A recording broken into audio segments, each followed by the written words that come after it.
Hey, good morning. Today, coming up, 200 shows in the books. Today, I'm going to share with you what I've learned this morning on Mornings in the Lab with Keith and friends.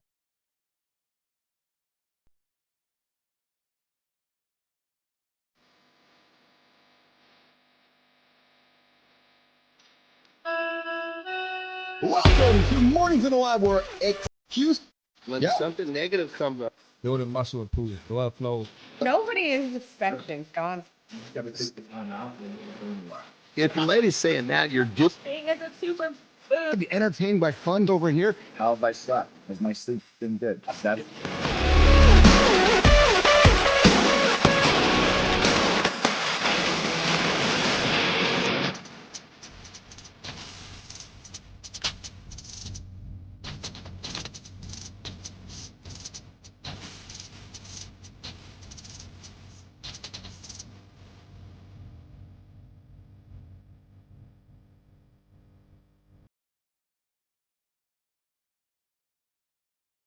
There we go. There we go. Good morning, nation. It's a Monday on the Morning Loop, and we're starting with the 200th show.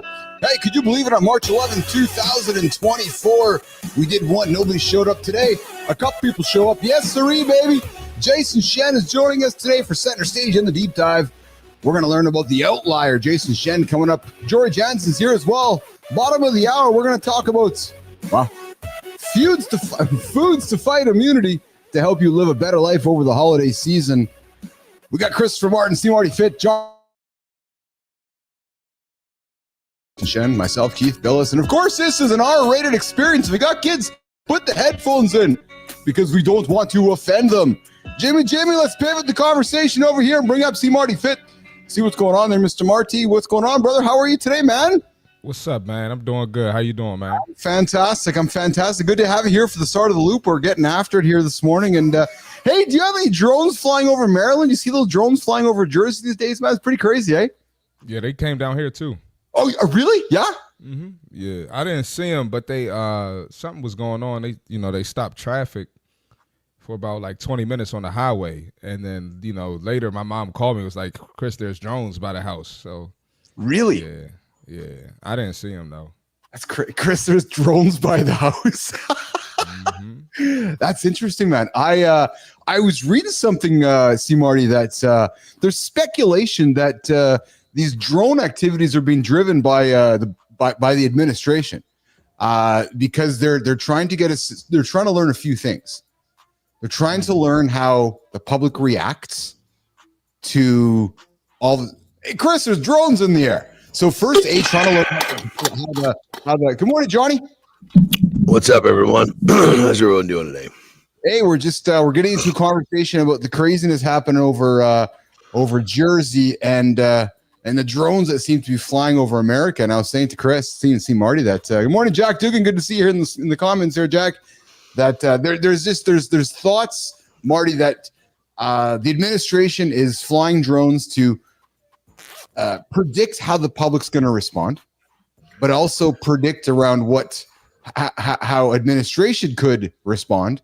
So it's more like it's like a science test. It's like, okay, how are folks going to respond if all of a sudden we see drones flying around in the air? And all of a sudden, I haven't been paying much attention to news. Like when you say drones, how many drones are we talking about here? Well, so Johnny, last week in Jersey there was I think dozens, Marty. I don't know how many it was. There is so Johnny over the night. So over the night skies in Jersey last week and over the weekend, there's like dozens of these big drones all of a sudden appearing in the sky off the shores of Jersey, like just flying around, hovering and then going away and then appearing again. So define a big drone? Like a car-sized drone. Yeah, no car-sized drone. Yeah, you're not talking about these little motherfuckers that fit in a shoebox. These are big boys. Nah, these big boys. Yeah, these are big boys. Yeah, we living in the Jetsons. So there's just speculation on, is it administration running tests? Is it some human just doing some crazy shit to go fuck with Americans or what? But I find it kind of curious because here's the thing. Because the other question is, Marty and Johnny, is what are the early detection systems for North America? So all of a sudden, if China or Russia or old Uncle Keith ships some drones down to Maryland to go watch Christopher Martin's house or Johnny's house, is anybody paying attention? Or like, hey, Uncle Keith's flying some drones over there. It'll be interesting to see. It's got to. I agree. I mean, I it's got to agree. I fit agree. somehow into the aviation stuff. You know, the aviation. They've got.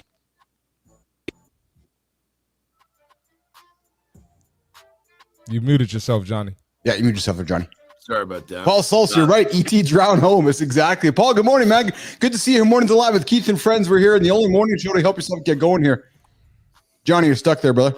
Still, hold on. No, you good. You good, Johnny. You good. There you go. There we go. Now Yeah, I think Johnny's good.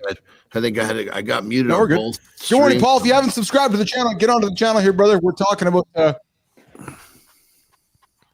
Well, yeah, man. So, but yeah, there was a lot of traffic here. So the drones are definitely in Maryland. I mean, it's crazy. Well, you know, Jersey's real close. It's only like 3 hours away. yeah. So it's that's what I figured. It's just up. It was forgive my ignorance, Marty, but up the turnpike or up the highway or up the freeway, You could go 95 to the turnpike. Yeah, man. So, Come on, man, so get it what together, is Keith. what has been the public reaction? How was the weekend, Chris? Well, to answer Johnny, the public reaction, a lot of people were just like, you know, a little shocked. Yeah. But yeah, I don't think people were freaking out. You know, we're getting all types of new inventions. But my weekend was cool, man. Just went to karaoke. Did you seriously? Listen, let me get this out of here before Johnny calls me a loser. Yes. All right? Yeah. I don't use words like that, brother. I don't call anybody a loser. I didn't go like willingly, you know, it was a little birthday thing. So that's why I was there. But I'm never going to just have free time and be like, karaoke. Yeah, let's do that. I didn't go willingly. That's funny, man. So I know producer Jimmy right now is laughing in the corner there because we know our Filipino friends love the karaoke, Marty. So I'm sure Jimmy's just Jimmy's going, so Marty, what did you not sing? I sang everything, man.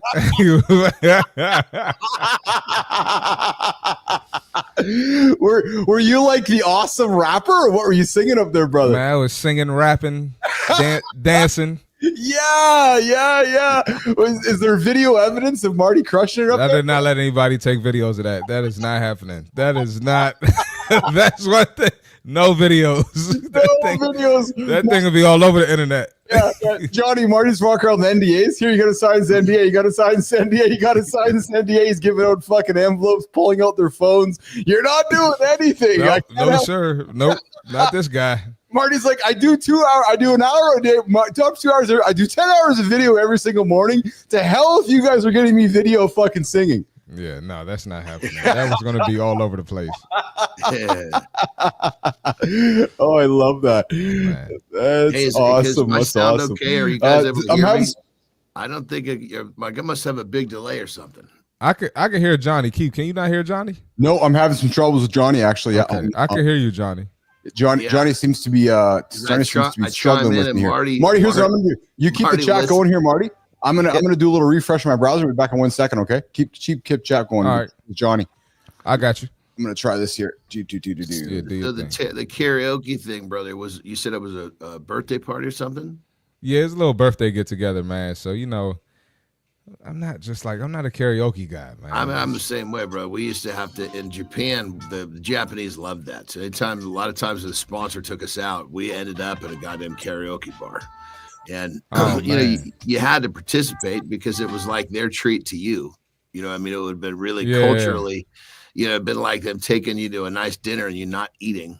You know what I mean? They don't understand that. So I'm with you. I mean, I had a few songs that I sung, the ones that I knew that I could not butcher too badly, and then I would be off the hook. Hey, I would pay to see that, Johnny. Well, I was staying in my chair. I wasn't on the table dancing, so it was probably much less tame than what you were describing. Yeah, man. That was actually my first time doing the karaoke, so I never had experienced that. So it was pretty cool. I mean, I'd do it again. When it's such a huge part of the Japanese culture, I will say there, it's like they have, I mean, there's so many bars dedicated just to that. They make some pretty cool, like, I guess you'd say lounges or bars or whatever the fuck you want to call them, so you can imagine that the Japanese do it and they love karaoke. So put that together. So boys, would have never known that. So, boys, I am here. We have Jason Shen joining us here, coming up in a few moments here, Mornings Alive with Keith and friends. I do want to. So here we are here today to talk about what I've learned from 200 live morning shows. We're going to get into that in the second hour here. We got Jason Shen joining us here very shortly. But I do want to address something here that we do come to the show, Marty, with some heavy hearts this morning. Johnny sent me a text yesterday, Johnny, and I said to you yesterday that I'm going to follow your lead here today and spend some time grieving with you as a family. John, where do you want to start, man? You sent me a text yesterday. You had a very unfortunate situation happen this weekend. Yeah. Well, it seems like, I guess I've never had this amount of death around me in a short period of time. Goodness gracious. No kidding. So unfortunately, my brother's middle son passed away. And, when I say middle, the oldest one is 27, so, it's like it's way too young to be passing in the 20s. And, so this is, we just had the last one was just not even a month ago, maybe a month ago. Yeah, where exactly. Terry's best friend, youngest daughter passed. And, man, it's just like, this one is like, I don't know, I guess you'd say it's even closer, of course, because it's inside the family circle, but it's like, it almost doesn't seem real. And I can't, emotionally, it's hard even for me to understand what I'm feeling. Sometimes I feel it, sometimes I don't. So it's like it's kind of a minute by minute scenario, So John, you have Marty and myself, I knew you were going to be here today because you said I'll be here and I might not be my full self, but talk through the grieving experience today. Somebody who's tuning in, John, Jack Dugan says, I'm sorry and so forth. And then we got Jason Shen hanging here in a minute with us. But as you go through this grieving process today, are you going to find yourself spending time in your own head with Terry, with your family, or where do you think you're going to spend time today? That's a great question. There's no handbook on this shit. So of course, I've got to be there, of course, for my brother. Yes. And my nephews, but I think at the same time, I got to keep soldiering forward, myself, because for me to do what I got to do to be the best I can for them is a huge piece of the equation. And so as tough as it is, I mean, it's weird. I wake up and it's almost like you almost don't know that it happened. You wake up and like, oh shit. And then you remember, so it's kind of one of those things. So that's kind of the phase that I'm in right now. But I think when it comes down to it, so I'm going to talk about my lifestyle tip is just talking about how, and I'm just going to straight freewheel that son of a bitch today, but I freewheel it every time, but either way, I guess what it comes down to it is just, life is so fragile, Yes. And you just never know when something is going to happen like this. And so it's, well, and you know what, Johnny, too, if I can add to your point here, I sorry to interrupt you, but we also never know what someone else is going through. And that's why I really, really, really want to encourage us all as men and as humans to just don't jump to the judgment of the book on that cover, right, Marty? Because we never know what's inside the book.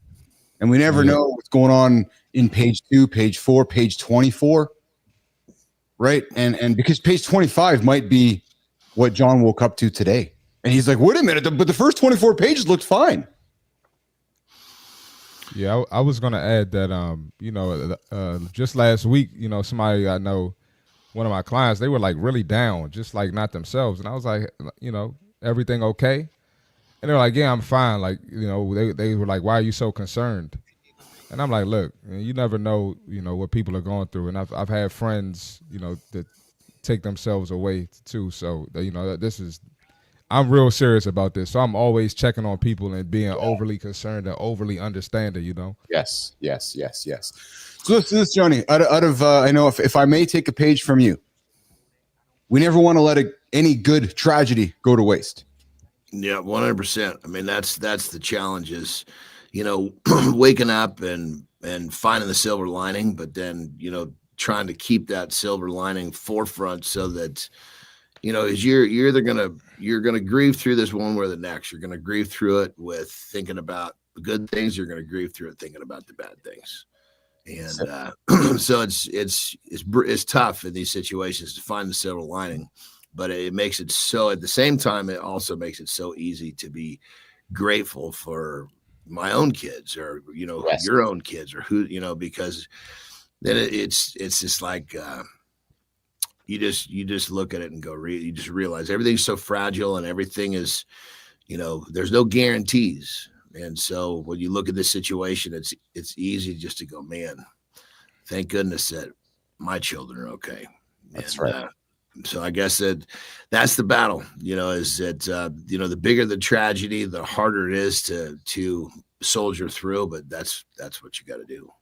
And what we do here every single day is we show up for those of you that are either battling tragedy, battling loss, or looking for some ways to get your day started, along with some accountability. And you're right, Jack, everything is temporary, the good and the bad. That's what's sad about it. But also that's what's so delicate about life. All right, we got Jason Shen hanging out over there. We're going to spend the next hour and a half hanging out with Johnny and Marty, and some time with Jason here, and you know, honoring those that are around us. And, you know, as John said, you know, when a tragedy happens, we can't let it pass without learning or doing something about it. Right now, we're going to keep this show moving forward. We're going to get into the accountability check-in before we bring in Jason Shen, the Outlier. I didn't say the Outsider. No, that's back from the 80s. Who are the actors in that show? Producer Jimmy, go find me the actors for the Outsiders. I'm struggling to. There is a bunch of the whole crew of those actors that are. Well, I'm now dating myself. Listen, most leaders, they think that they're inspiring others, but the fact is that they're not. No, inspiration isn't about speeches or sound bites. It's just like the snooze button. You're like, oh, I don't know, man. No, it's not about giving orders or showing up once in a while. No. Leadership is one thing. It's your actions. That's it. Your team, they don't care what you say. No, they care what you value.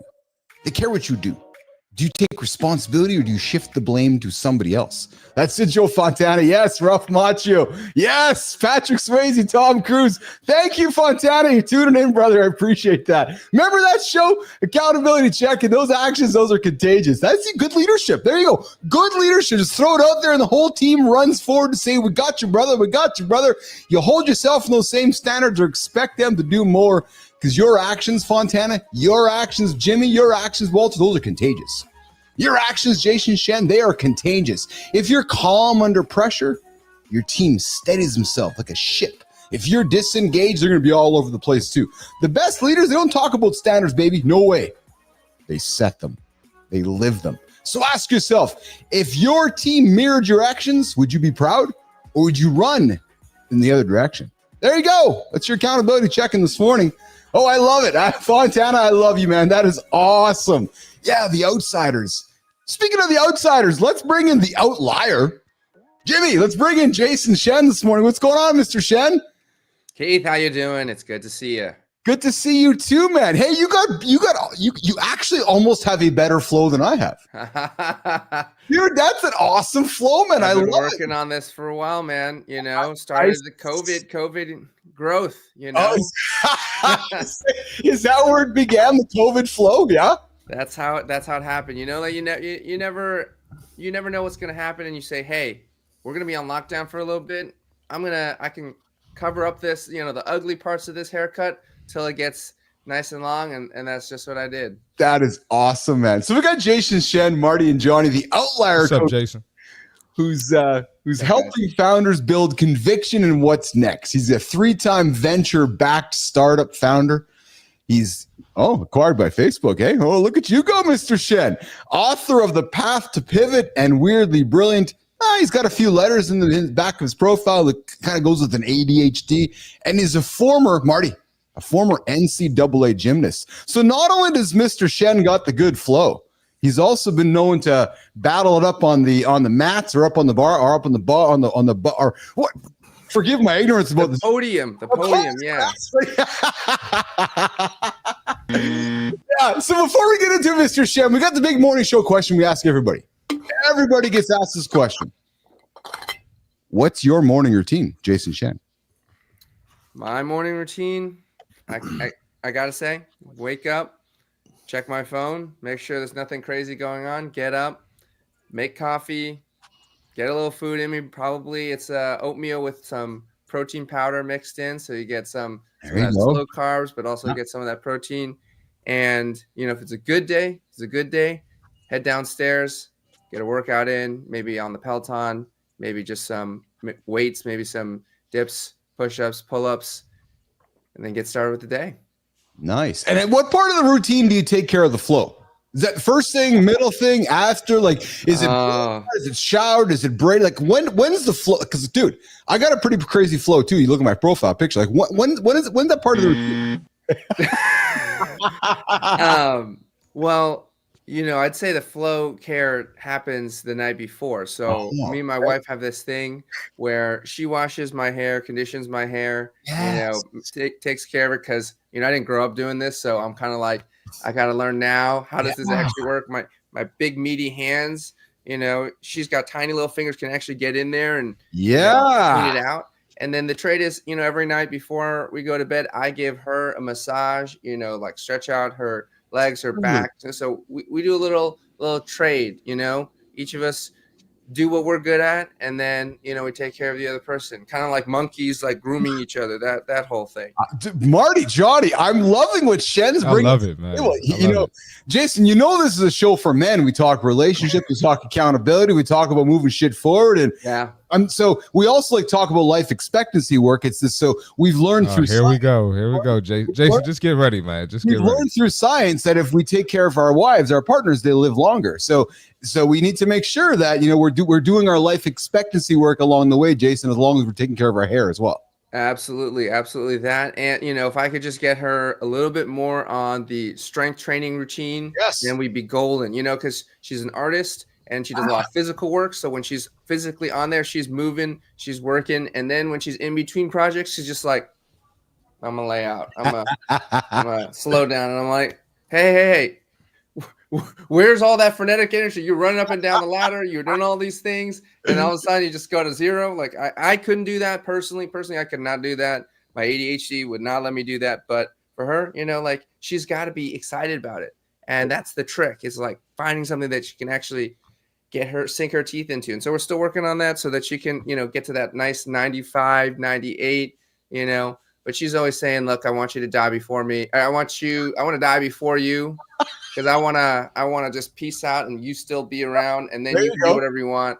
I just can't do it anymore. I'm like, yeah, but I'm going to live a long time, baby. So you gotta hang with me. That's it. Hey, Jason, you guys have kids yet?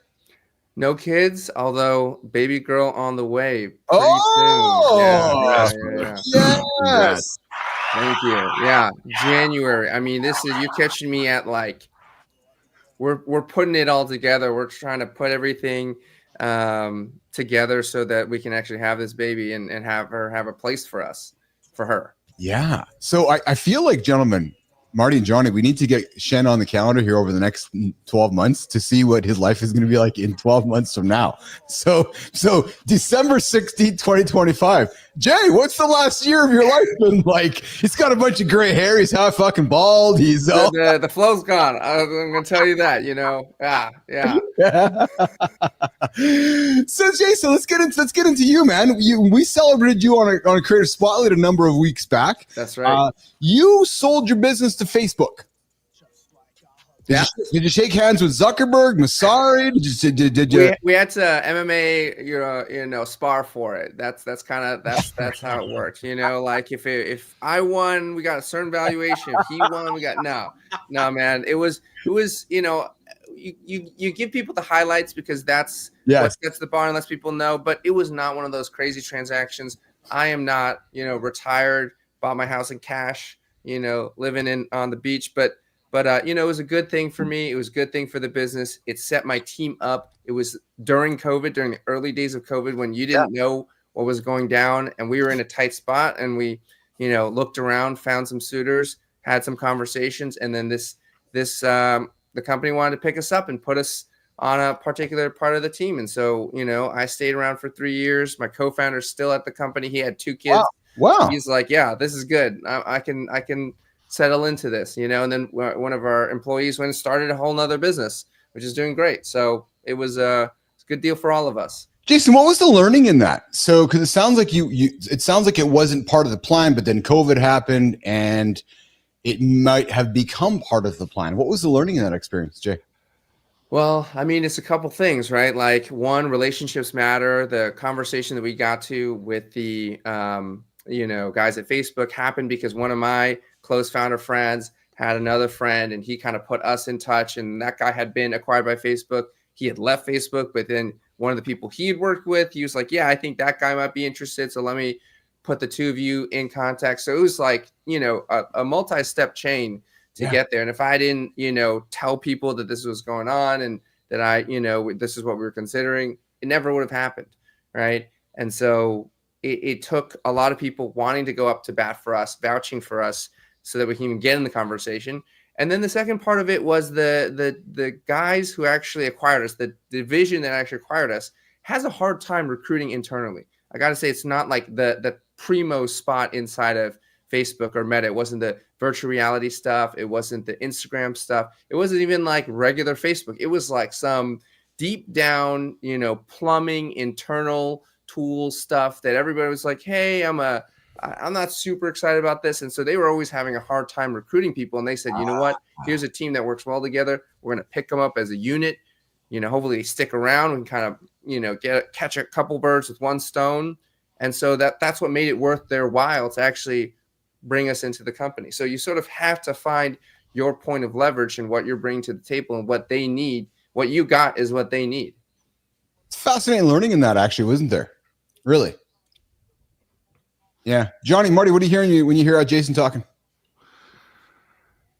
First, I would say, just the idea, like, I love how he just was totally honest about, hey, this was the part of Facebook that nobody hears about, that you don't see, because most people think Facebook, they think all the shit that they do see, but it just shows how many different levels and how many different divisions it takes to have that monster run. Well, and what it also tells me, go ahead, Marty. No, I was just going to say, I love how Jason said relationships matter. You got to be conscious of, how you treat people, how you respect people, how you talk to people, because, let's say Jason woke up on the wrong side of the bed one day and was an asshole to one of those guys, maybe this opportunity didn't happen. So that says a lot about Jason and his character and the people he works with too. So I just wanted to add that in.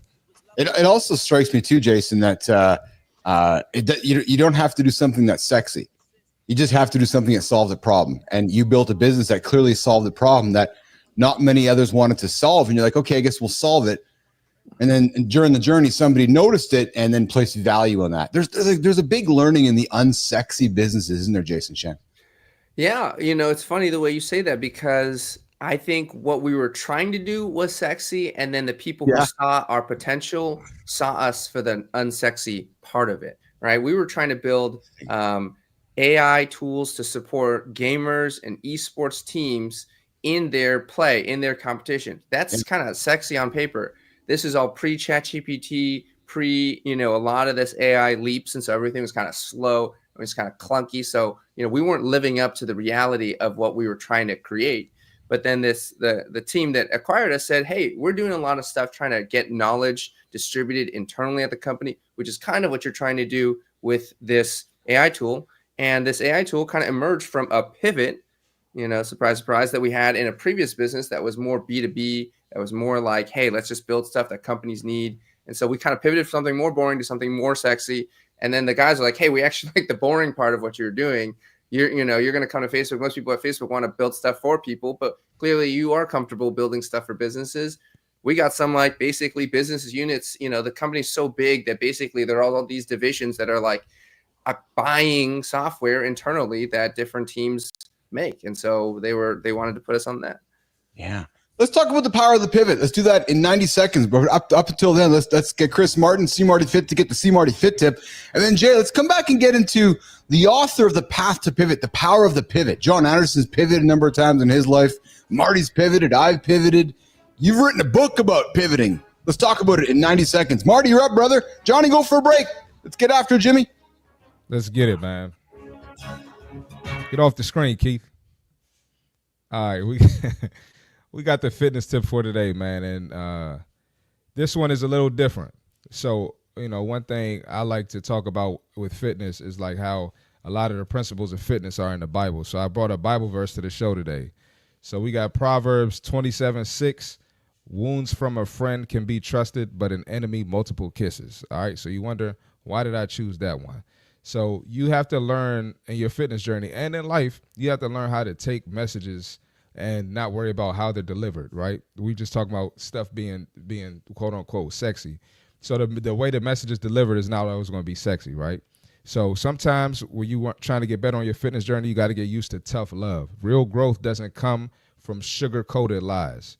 It comes from honest truth. So in fitness, this means hearing hard feedback, like when your coach says your form is trash, you're not following your meal plan, you need to step it up, you need to do better, right? So as a trainer, I'm here to help you grow. I'm not here to coddle you. And it's going to be times where we can laugh and joke and be friends, but that's not my job, right? So sometimes you don't have a trainer. You might have to be there for yourself. You might have to give yourself tough love, like, dang, I'm not doing what I'm supposed to do. I don't look the way I want to look, right? So if your squat looks like you're about to collapse, I'm going to tell you that, right? The truth is going to sting sometimes, but it's going to drive progress. Constructive criticism improves performance, right? So remember, you got to be honest if you want to change. You got to be honest if you want to grow, and it's not always going to sound nice, but it's not about sounding nice. It's about the honesty, right? And it's about the effort. And it's about being able to be disciplined and make the change. That's the fitness tip for today. There you go. The fit tip of the day with C. Marty Fit, Christopher Martin daily. That was a good one, C. Marty. I like that one, man. I like that one a lot, actually. Man, I appreciate it, man. There you go. There you go. Jason Shen's fascinated by LinkedIn's edition of puzzle games. We're going to talk about that here in a second. He is the author from Pivots to Path to Pivot. Jason Shen, also former NCAA gymnast.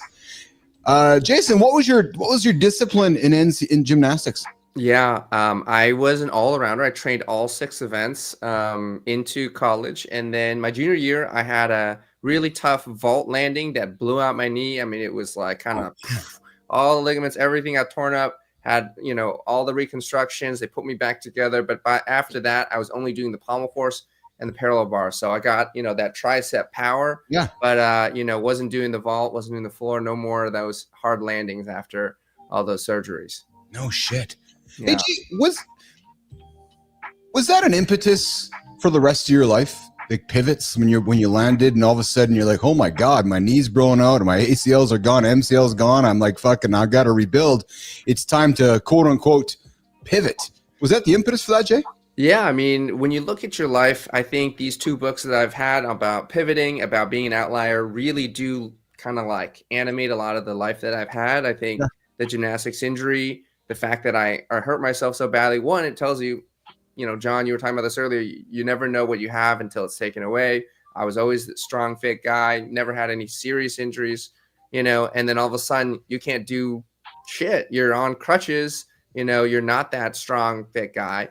But that created space. That created an opportunity for me to explore other things. This is in college, and I kind of met a whole bunch of people. Then we started a nonprofit together, eventually started a company with some of those guys. So, one of those guys was the guy who actually connected me later to Facebook. So, all of that happened because of the injury, right? Whenever, I believe this is true, whenever something terrible happens, another door opens. You might not like that door the way you liked whatever you were doing before, but it is a fact that is now in the world that wasn't there before. And that, in that case, was not going to practice, being able to do some other things and exploring that. So that's for sure the injury. And then the other thing is, it kind of challenged me, a lifelong desire to continue to push myself, to continue to challenge myself, because I could have just like retired and been like, yeah, I was the shit before. And now I'm kind of like, let it go, because what else is there to prove? But now I'm always kind of like looking for something else to prove. I still wear this knee brace. I'm doing CrossFit. I'm doing, running. I'm doing these, world record challenges from time to time. But it's partly because there's a part of me that's like, hey, I didn't get to do everything I wanted to do in my gymnastics career, and now I got to look for other ways to do that. Yeah. I would consider myself an outlier. I know Johnny considers himself an outlier. Marty absolutely is the most certainly an outlier. Jason Shen, you identify with being an outlier, and you talk about being an outlier coach. Yeah. What does outlier mean to you? And when you talk to your customers, your clients, the people that approach you, what's the one common attribute that they have that makes them an outlier, Jason? Well, you could say that they are weirdly brilliant. No, but being an outlier is all about having some, really incredible capabilities, a unique perspective, coming at things in a different way, and just being like really strong in certain dimensions. But those strengths, that unique perspective, often comes with limitations, with deficits, with, how are you so good at this and so bad at this? And that can kind of leave you on the outside. That can leave you sort of searching for that sense of belonging, right? And that is where I come in, because that combination can be, powerful and can create a lot of, contribution to the world. When you think about the people who really add value, it's people who bring something that we don't already have. If we already had it, we didn't need it. It's already there. But if you don't have it and somebody brings it in, they can reject it and say, what is this? Get this out of here. Or they can say, wow, there's something about this that's interesting. Like the guy at Facebook even was like, hey, we don't have a lot of founders here. We certainly don't have a lot of founders on this department in the organization. I bet these guys could kind of fit in and make it work. I don't think I would have gotten into Facebook the regular way. I applied to Google at the same time and I got instant rejected, so it was really like this guy saw that we were outliers and brought us in. And so, as a coach, what I try to do is help them understand where is your outlierness going to add value. If I could tell a quick story, Rudolph the Red-Nosed Reindeer, it's almost Christmas. Great story for the holidays. Yeah. What is this story we tell ourselves? Hey, we got this reindeer. He's got a red nose. Everyone makes fun of him. There's a meme in the book that says deviation from the norm will be rejected until it is exploited. Now that is a negative way of saying it, but Rudolph didn't get to play in any reindeer games until one day with the fog.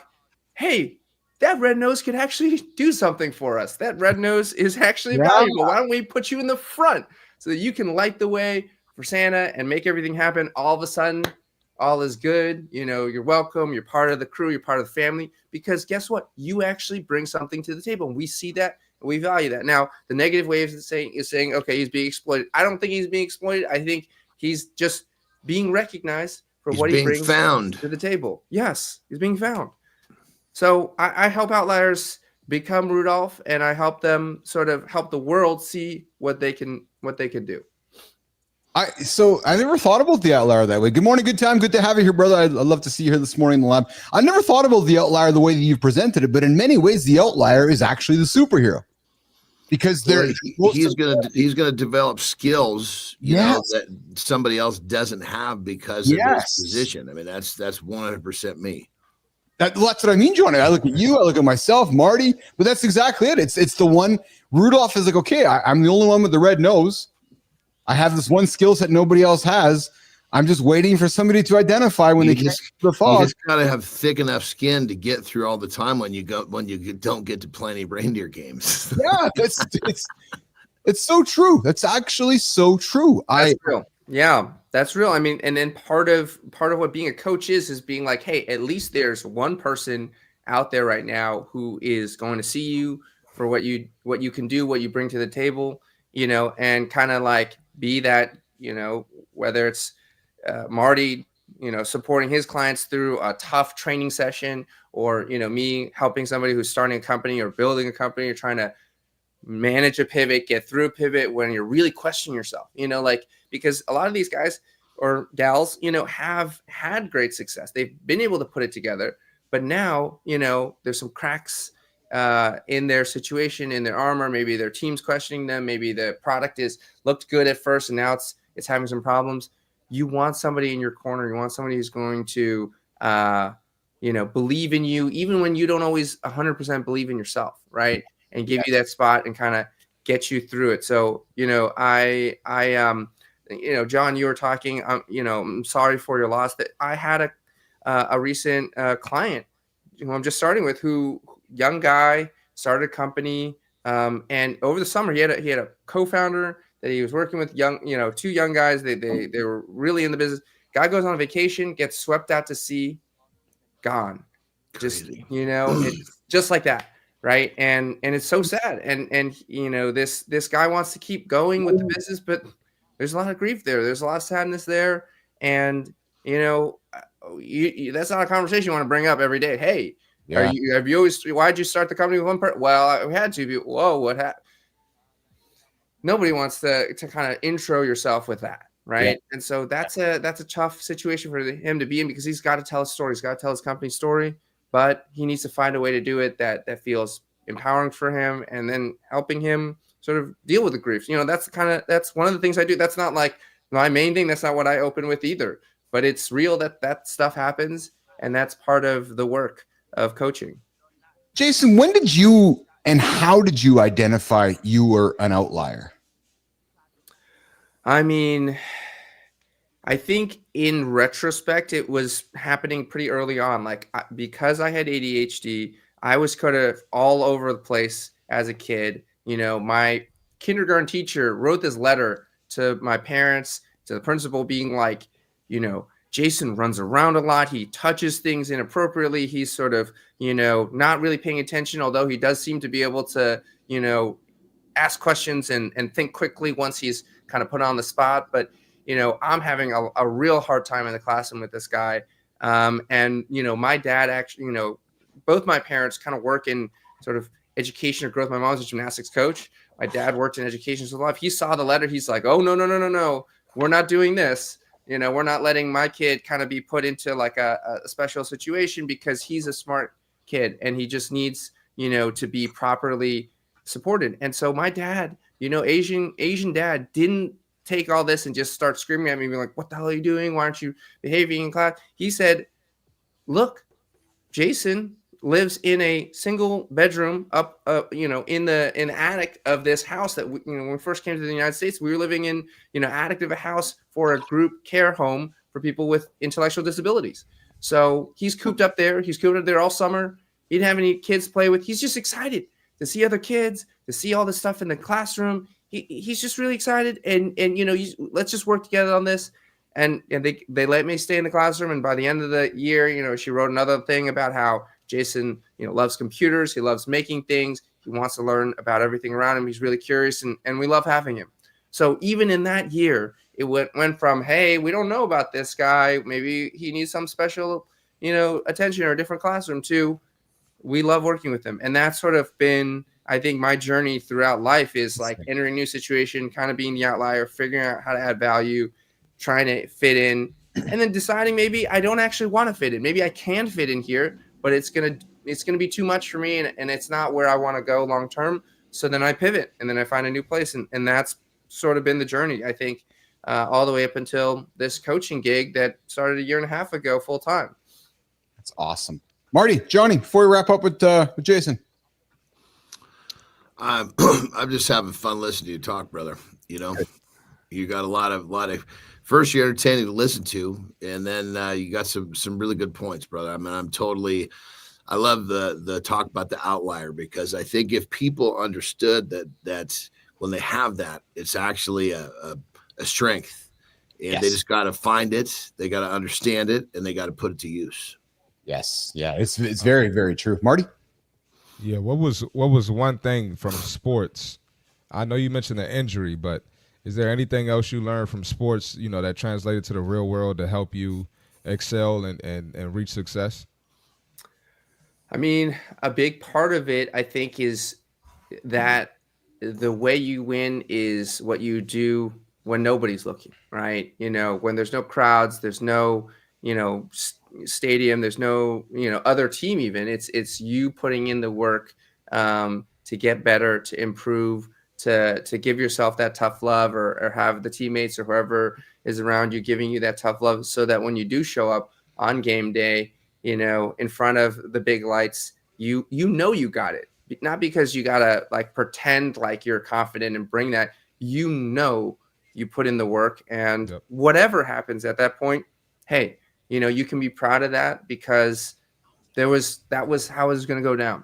You put in your work, they put in their work, and you show up and see who's better. And so when the other half of that is that when I lose, and when, I've had my share of beats, okay, didn't get that one, take the L, move on, and try again.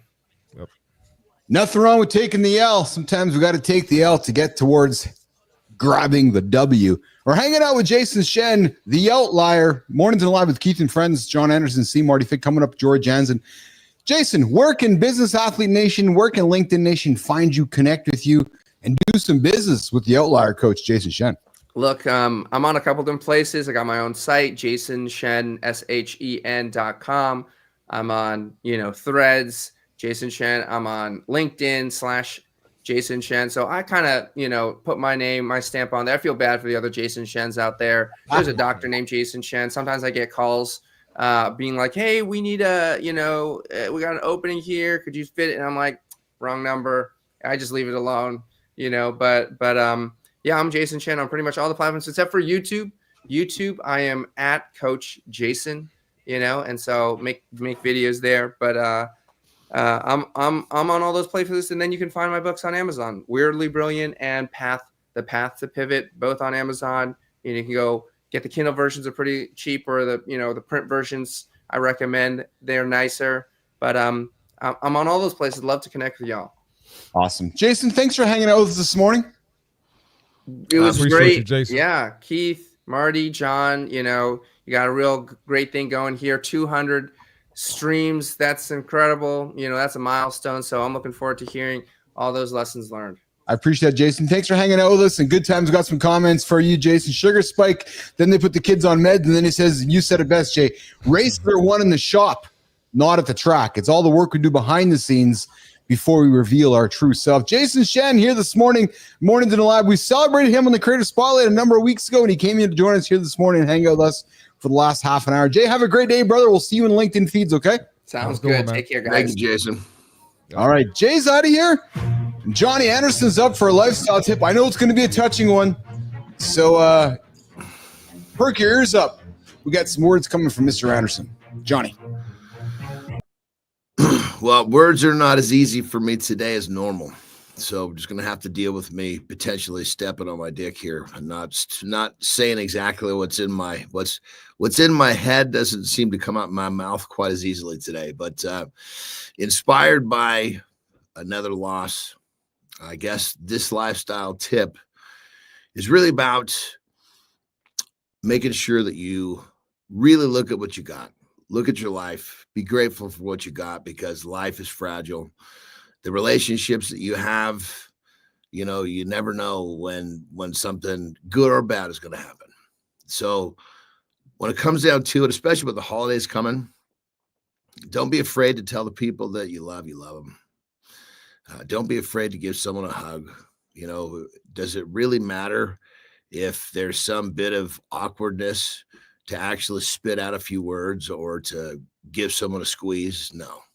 What matters is that you're living in the present, in your life, and you're absorbing and taking in all of how beautiful life can be, because it is fragile, and just take it in.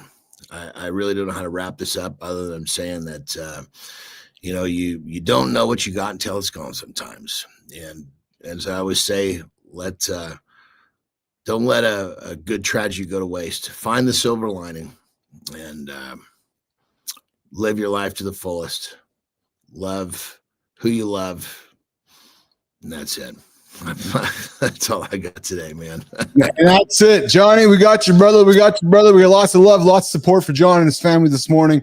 And that's what we got here today with Mornings in Live with Keith and Friends. Good morning, Jory. Good to have you here, girl. Good morning. Thanks. Yeah. It's a little tough morning for John and his family this morning. John's been surrounded by tragedy here in the last number of weeks. I know, and you've been part of that, Jory. So we're here to support our friend this morning and our family member this morning. It's in these tough, especially with the holiday season. And you know what? I'll tell you, Nation, Dr. John Page, Johnny, if you're tuning in right now, is going to join us next Monday. We're getting into a topic that I don't know if it's often talked enough about, which is not everybody is happy at this time of the year.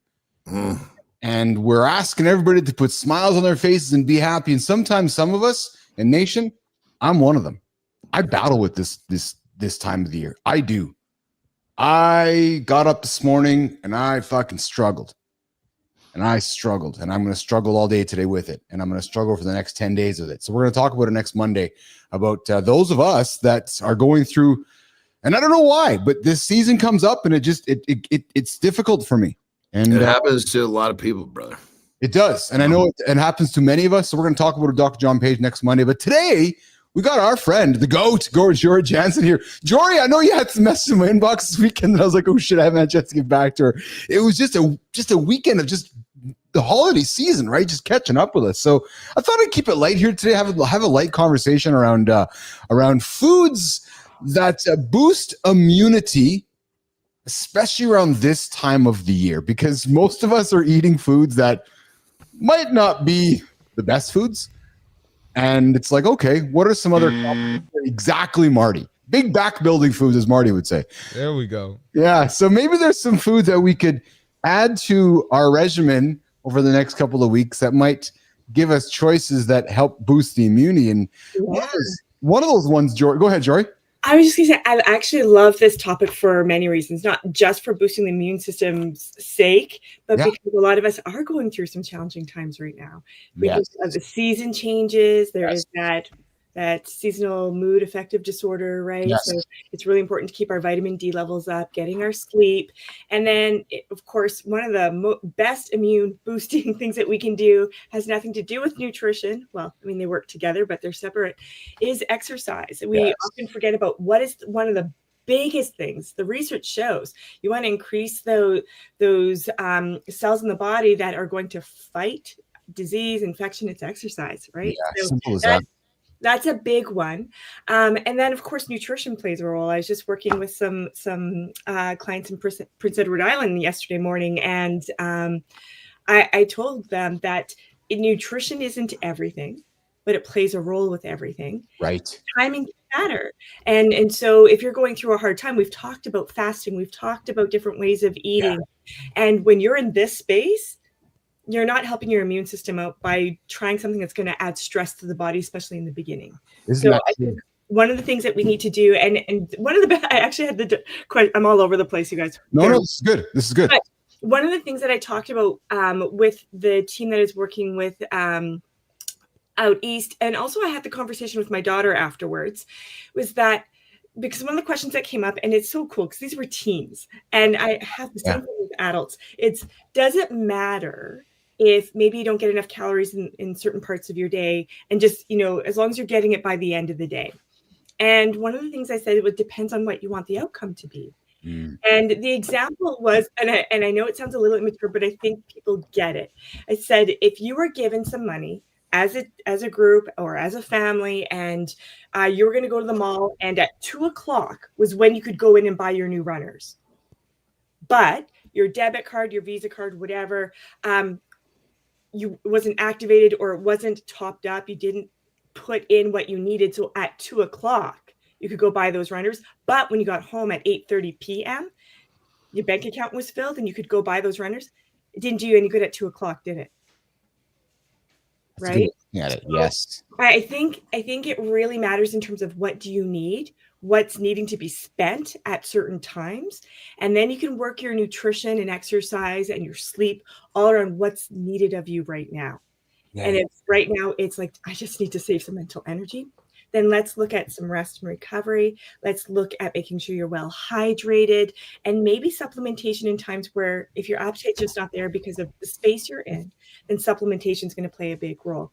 But overall, what beats supplements? It's exercise, it's good nutrition, and it's sleep. And then we can look at specific foods. But I just wanted to acknowledge that the space that we're in, let's just make sure we're doing what we can in the moment to allow us to be supportive to our bodies so we can perform when we're needing to be. Especially over the next couple of weeks too, right? Because the next couple of weeks are active and hectic for everybody, emotionally, physically, mentally, right? And those of us that are, okay, I'm going to make a big change to my life right now. Probably not, right? Yeah. It's probably not the best time for most people, right? And really, what is our immune system? It's our body's defense mechanism to fight against illness, infections. And so looking at ways, nutrition is one way to help protect or build up the immune system. And when you're going through stress, which I'm so sorry, John, that you're going through this, nutrition does play one of those roles. And something as simple as getting in some nuts and seeds high in zinc and vitamin E. Yes. Those help keep the immune system up. Something like broccoli also. Nutrients like vitamin E and folate helps with the immune system. So there's a lot of things like whole foods. We always go back to, right? It's the whole foods thing that's going to help us. Well, I think one of the obvious ones, Joy, over the Christmas season here, that foods that help boost immunity is those good old Christmas oranges, citrus fruits. Yeah, citrus fruits, things like even kiwi have, or bell peppers have more vitamin C than orange. Yeah. So they're just having a variety. It's just like the body. There isn't one part of our body that is only the immune system. There's so many parts, cells, organs work together. And so the same thing with the foods, by having the protein foods, the zinc foods, the vitamin E foods, foods that, like for our produce, deep blues, purples, reds, orange, yellows, those have a ton of antioxidants in them. And so I would make sure that you go out of your way for, if you're going to balance out the dollars and food, then, looking at ways to get those vibrant colors in, and that's going to help boost your immune system. Joy, what about kefir? Is kefir, what's your POV on kefir? Allegedly, it's going to help with the immune system as well. Science is showing that. Where do you stand on kefir? Yeah, so when it comes to like a food source that's being fermented, such as the dairy product kefir, however people want to pronounce it, I don't even know. So it's one food option that will help grow the healthy bacteria in the gut, which is where most of our immune system is located. Yes. So it's definitely an option. If you don't like it, there are other ways to get fermented foods in. And then you can also buy specific probiotics. But if you're only going for the probiotic and you don't have food to feed the probiotic, the prebiotics, such as your grains, your onions, your garlic, those sort of things, help feed it. So that way you can build that healthy bacteria. So it's a combination. So yes, absolutely. And you can but you have to watch. Some of them are just loaded with sugar. So we like the taste of them. Yeah. But that can help build you towards getting ones that have less sugar in them. Yeah, no kidding. Marty, Johnny, comments? Joy? No, it's all very good stuff as always from Joy. Sardines, Joy, is also on the list of foods that help fight immunity over the holiday season. And I'm just thinking aloud here, Joy, that sardines are probably at the top of Christopher Martin's list of junk foods or foods that he loves to crush. Marty, you're not a sardine guy? You don't? No words. Joy, do you crush sardines, Joy? I don't. I just can't. Oh, I know. How about you, Johnny? I know Johnny's one that does something nobody else does. Johnny, I'm thinking Johnny crushed them by the case. No, I mean, I definitely like them. There's no question about it. But the fact that it's just this little bitty thing, that's I usually tend to grab a hold of things that are bigger and meatier. But I do love them like on a Caesar salad. Oh, that's good. Oh yeah, that's real good. They are good for you. I'm what George, I can't do them. I know. What does it look like and what does it feel like? And they're a hard no. I'm with you. So here's another hard no for me, and I know Johnny's a hard yes on this one. But the other food that helped boost your immunity is liver, and I can't go there. Jory, are you a liver person? You know what? It's not my favorite food, but I grew up with liver. It was the whole liver and onion thing. Yes, you and me both. Yeah, and it's the chewing aspect of it. Yes. The texture is nasty. Right? Yeah, so it's great in terms of exercising that jawline for sure. But yeah, it's an exercise in disguising meat with ketchup or mustard. That's it. That's the only thing. This is a meat right here that literally I prefer to eat raw. I literally just cut it into little strips and it'll slide right down your throat. Because that to me raw is better than cooked. Because once it's cooked, when it's raw, you're not chewing. It just slithers down your throat like a worm. That's what I mean? That's not helping. That's not helping. We just got a like for that. That comment drove somebody saying they agreed with Johnny eating liver raw. So that's like Like, honest to God, Johnny. Like, yeah. Well, Just but here's the thing. You're eating liver for a purpose. yeah. Rarely do people say, "Oh God, I can't wait to fucking eat this liver, boy. That texture is gonna try not to vomit's gonna be so fun at dinner." You know. So if you're eating it for a purpose, it's just literally just cut it into strips. So it's about like this, not too thick. You just put it in your mouth. It just goes right down. But the difference is you're eating it for a purpose. So get it over with quick and don't have to go through all of the agony of chewing it up and having the texture feel like you're going to uke. I can deal with the texture of that thing sliding down my throat far easier than chewing it up once it's cooked. I think I'm the opposite, but I think that's a good way for us to end the segment. Actually, we got. Well, but let's be honest. How many things do we eat? Well, I shouldn't say how. Most people. I eat plenty of things for purpose, and if you're going to do it for purpose, well, it's just a matter of getting the job done. What's the fastest way from point A to point B? Oh, good time is that beats pocket meat. Yeah, you're right. Good time. Just eat the meat raw. Just slice it. I definitely would not be eating a piece of liver out of a Ziploc bag in my pocket. This thing is coming fresh out of the fridge, and it's been cut in a certain way that I know it's going to slide down just right. Pull it out of there and pow. That's immunity, like food safety is huge, right? So hygiene and good food practices, absolutely. Yeah, you're not eating that out of your pocket. I'm looking forward. Definitely not. I'm looking forward. Can you imagine the smell coming out of that Ziploc bag when you open it up with warm liver? I'm looking forward to the dinner conversation I get to have with Jory one day here in the future. That's all I can. No, we're not having liver, Jory. I can promise you that, or sardines, or nothing like that.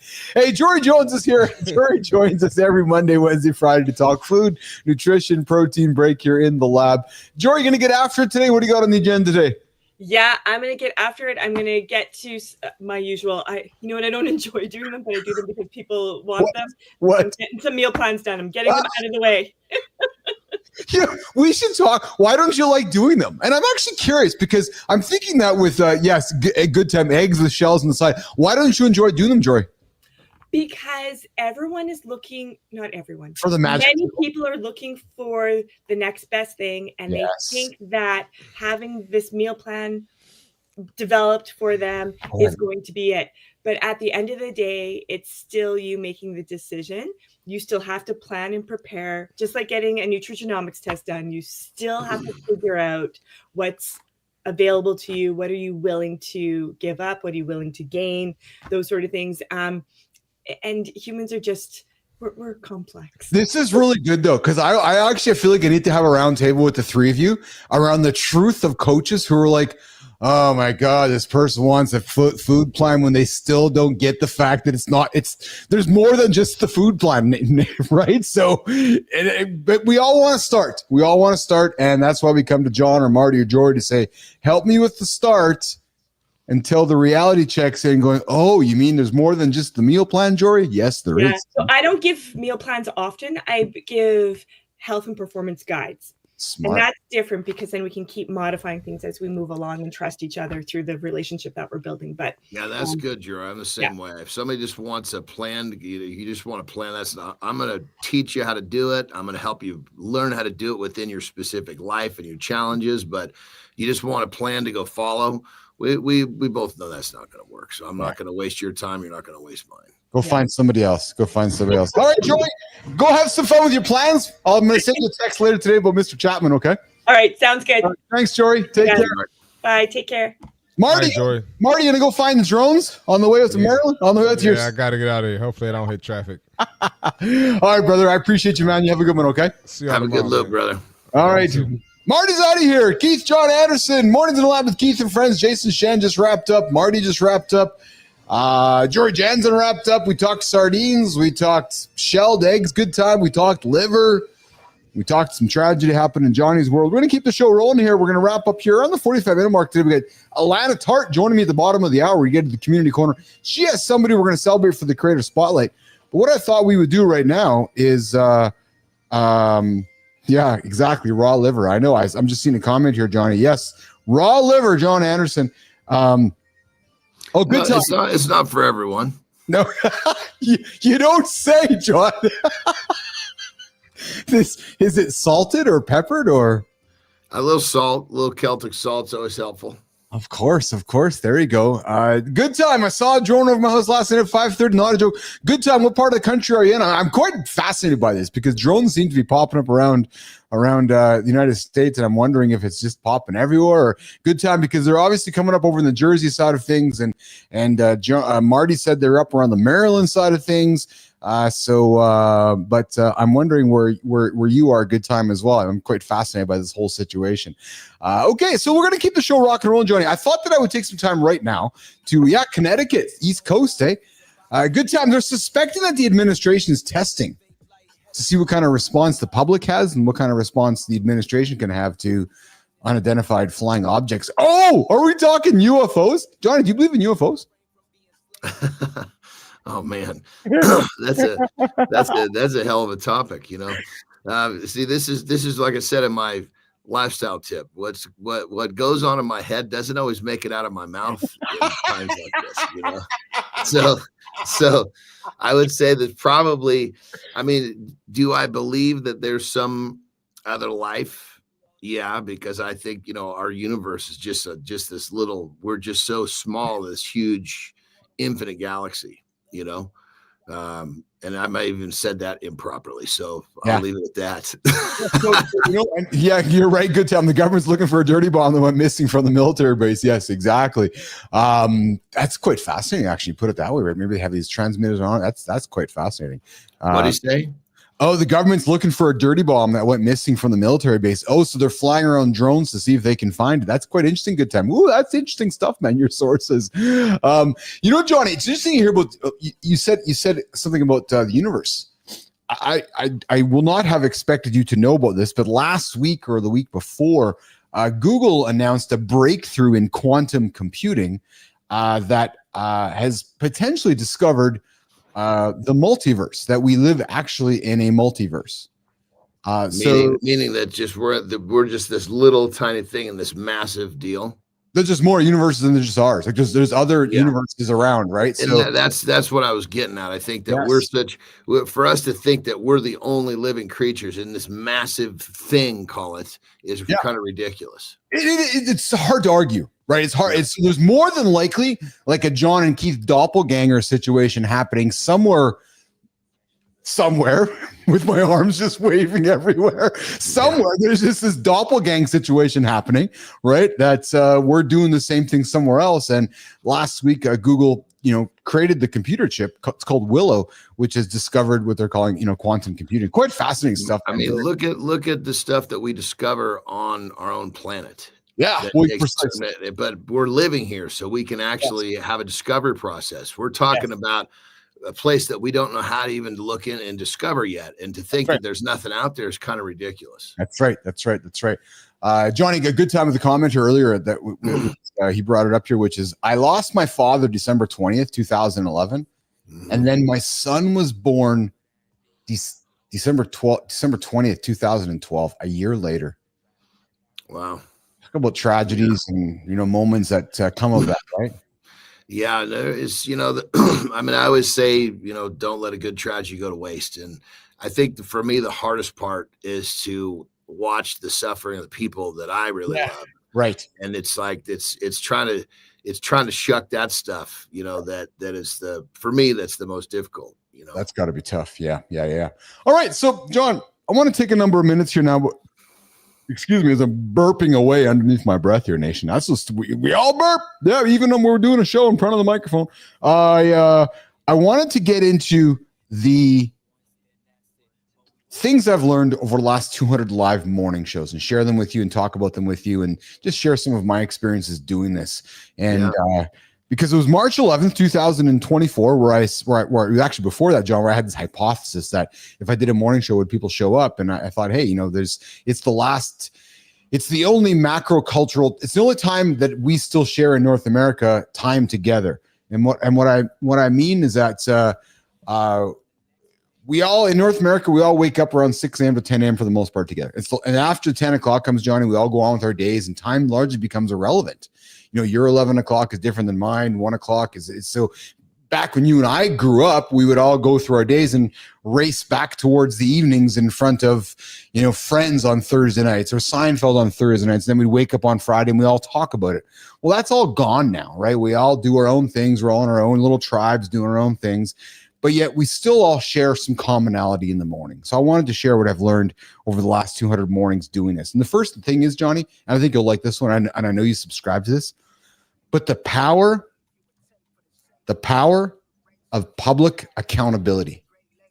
Man, when I get behind this camera and this microphone and I say something aloud to either it's one person or 10 people or 100 people or 1,000 people, what that does to me in my brain, I'm like, okay, well, I said it. I guess I got to follow through on it.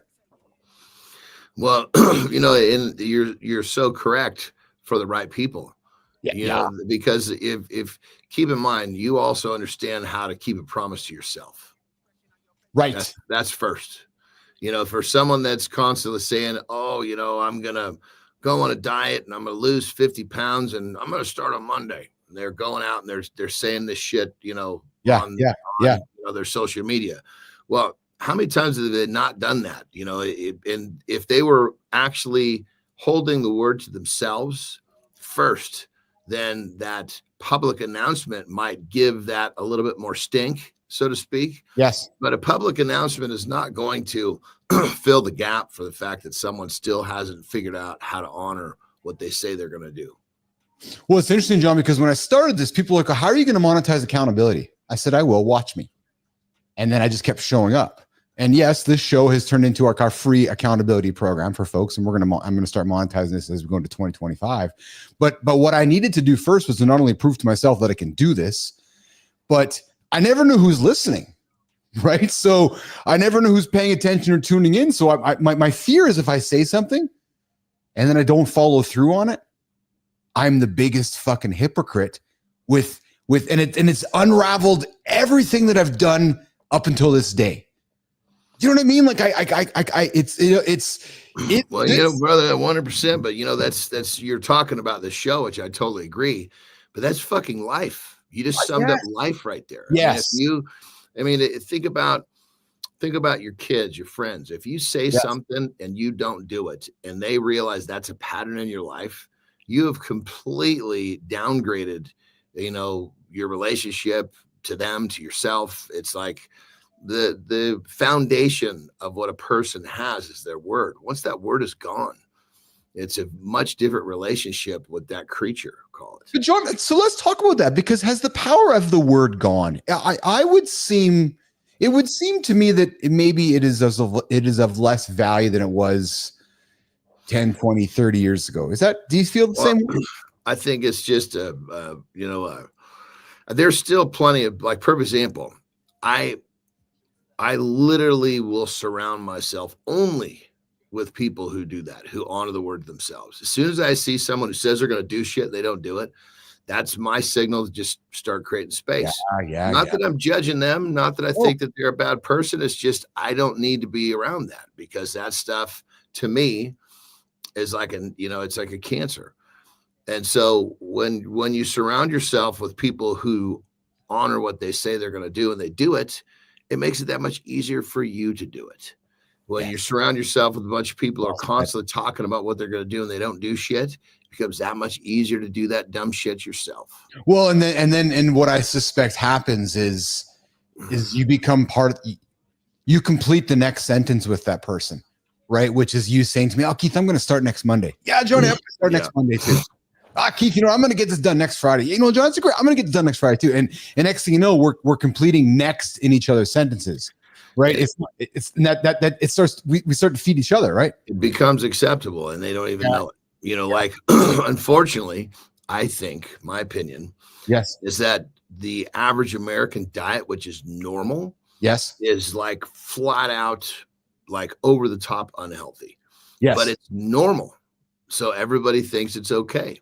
Yes. It's like once you're fitting into this tribe of what everybody else is doing, nobody sees the flaws in what's actually happening. I shouldn't say nobody sees, but either they see it and they ignore it, or they don't see it. But I mean, it's so simple now. Yes. Yeah. Like with diet. I mean, if you eat the average American diet, you will get the average American diseases, period. End of story. Yeah. So you got to look at, I don't have time to cook, so I'm just going to take the kids through the drive-through. That's become normal and accepted. I can't remember, Jesus Christ, I don't ever remember having, pizza or burgers from a drive-through laid on the table for me to eat. If we ate something like that, it was because, it was like a plan to go splurge per se, right. But either way, all I'm getting at is that, you're so correct that, when you own your word to yourself, when you say it to the world, it just makes it that much more important, because you know that you're not only honoring your word to yourself, you've given your word to everybody else. Yes. Yeah, absolutely. Absolutely. We got strategic veteran coming in here, Adam Peters. Everyone needs someone to hold them accountable. It's too easy to charge to be someone's mentor, accountability partner, because we all need to invest in ourselves. You are absolutely in good time. You know what, brother? I might take you up on this, man. You guys owe me a new suit. Because the old one doesn't fit. And I love hearing that. So, good time. Maybe we got to talk offline. I might have to take you up on that and create some content with you on how you went from old suit to new suit, because this morning show, that inspires me, man. That absolutely inspires me. And I appreciate all the comments. You're constantly supporting us with good time. Johnny, repetition beats clarity. At first, when I started the show, I was stumbling through ideas and so forth. And admittedly, I'm still working on the format even up to this day, but I can tell you right now, man, the scalability, and I can communicate things in seconds now. Like it's, but that all comes from repetition. Just like spending time in the gym or all the things you've done in your career. I can't tell you, like 200 shows, how many minutes, how many words have spoken. The power of repetition in and itself, it's been nothing but amazing to do this show for 200 straight mornings. Power of repetition, Johnny Anderson. Well, with when you do something over and over, it creates more clarity in what it is that you're doing. Yes. So I think when it comes down to it, the idea of, doing something over and over and over, the general public tends to think, oh, it's boring. I don't want to do it so many times, but that's where greatness is developed. Oh, it's just actually as simple as that. I know we've talked about it so often, almost ad nauseum, but all you have to do is look at the greats in sport and recognize that they were great because of all the work they put in that we didn't see. It's really as simple as that.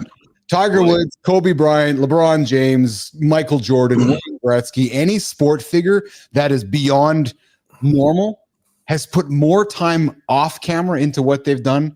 Like it's simple as that. It's as simple as that. You hear someone bitch about what you need to be being boring, you can pretty much guarantee that person is never going to advance where they want to advance. Yes. Yeah. Whoa, well said. Oh, you give them goosebumps. Yeah. You're right. It's like, no, you need to embrace boring. You need to embrace just the fact that you're recognizing it's boring. You're living in the wrong space. Yes. Yeah. No kidding. That's so there you go. Repetition, right? Repetition builds clarity. Boring, builds greatness in many ways as well. I was having a chat with Lauren here a couple weeks ago last week. I love my lame life with my dogs. It's boring, but I love it. I love it because it's simple, it's predictable, and it generates results for me. And that's what it's all about, right? Generating results at the end of the day, right? The other thing I've learned in my 200 shows doing this live is the audience is the mirror. Every reaction I get from Good Time or Adam or Shinku or anybody along the way here has been nothing but it's been a teaching. Right? I've learned so much from not only the audience, Johnny, but from yourself and Marty. I feel like I get the greatest opportunity every single day. We get to learn from humans every single day with intention. That's something else I've absolutely learned. I feel very grateful for all the wonderful humans that have come to the live and taught me something, right? Like that in itself, it's like, wow. Like the things I learned from Jason Shen today or the guys last week, like, man, since you've been on the show, think about all the things that you've learned, John, since you've been on the show.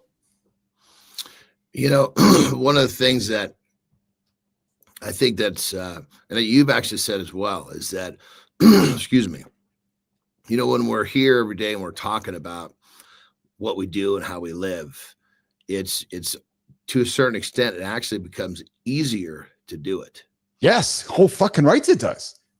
Why for you does it? It's just like anything else, like when I start to teach something, I get so much better at what I'm teaching, because now you're looking at it from a vantage point, not just yourself. You're looking at how does it apply to other people, which then helps you understand how it applies to yourself even more. Yes. So we're talking the things I've learned doing 200 live shows, and we're going to keep this conversation going all weekend as we get into, even to up till our March 11th anniversary. I've also learned the power of doing things in multiple streams. So that's one thing I discovered here, Nation, on the technical side of things. When we started this show, we were doing everything on a horizontal stream and then spending a lot of time doing post-production, cutting all the content up. I keep telling folks left and right, man, the best, if you're going to do a live stream, if you're going to do any video, do it in both. And if once you figure it out, it's magic, because you will expedite your post-production process so significantly that you'll wonder why you haven't done it before. Right. And it's something that I've learned, do it every single day. We figured all that we've figured out all the little, divots and so forth along the way, but doing a multi-stream experience has been a game changer for us in terms of creating content and expediting the flow of content. The other thing I've learned, I'll say as well on the technical side of things, is the power of AI and how much I'm using AI to put this show together.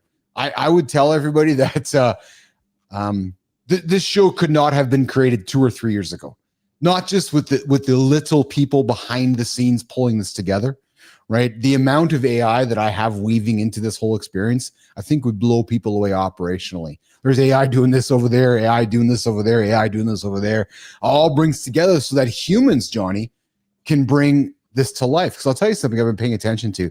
So not only on the Instagram side of things, but on the LinkedIn side of things, when you look at what they're talking about, is going to be what John, I like to, so when I want to take my glass of this, when I read, I'm a big fan of reading in between the lines of something, of what somebody's saying, right? And I've been paying attention to what the big platforms are promoting in 2025. And what they're talking about is the conversations happening within the comments. How often, your network shares content with other people within their network. Moving away from the importance of measuring likes, views, because a like can be generated by a bot. A view can be generated by a bot. A comment can be generated by a bot. But it gets very difficult to generate a back and forth conversation by bots within the content. So when you look at what I see us growing into as we continue building this platform is creating content that drives conversation within the comments, right? Where we have a piece of content and then a conversation goes back and forth around it, which shows that it's real, it's engaging, and Johnny, the most important thing, it's humans. Because that's ultimately what we want to have, right? Is humans engaging with humans. And that I think you're going to see a lot. So if we're talking about in 12 months from now, if we were going through the experience, over the last 12 months, man, our engagement on our comments has gone through the roof because we've got a great system in place of humans engaging with comments over humans instead of a bunch of AI generated content, because there's a lot of that happening right now.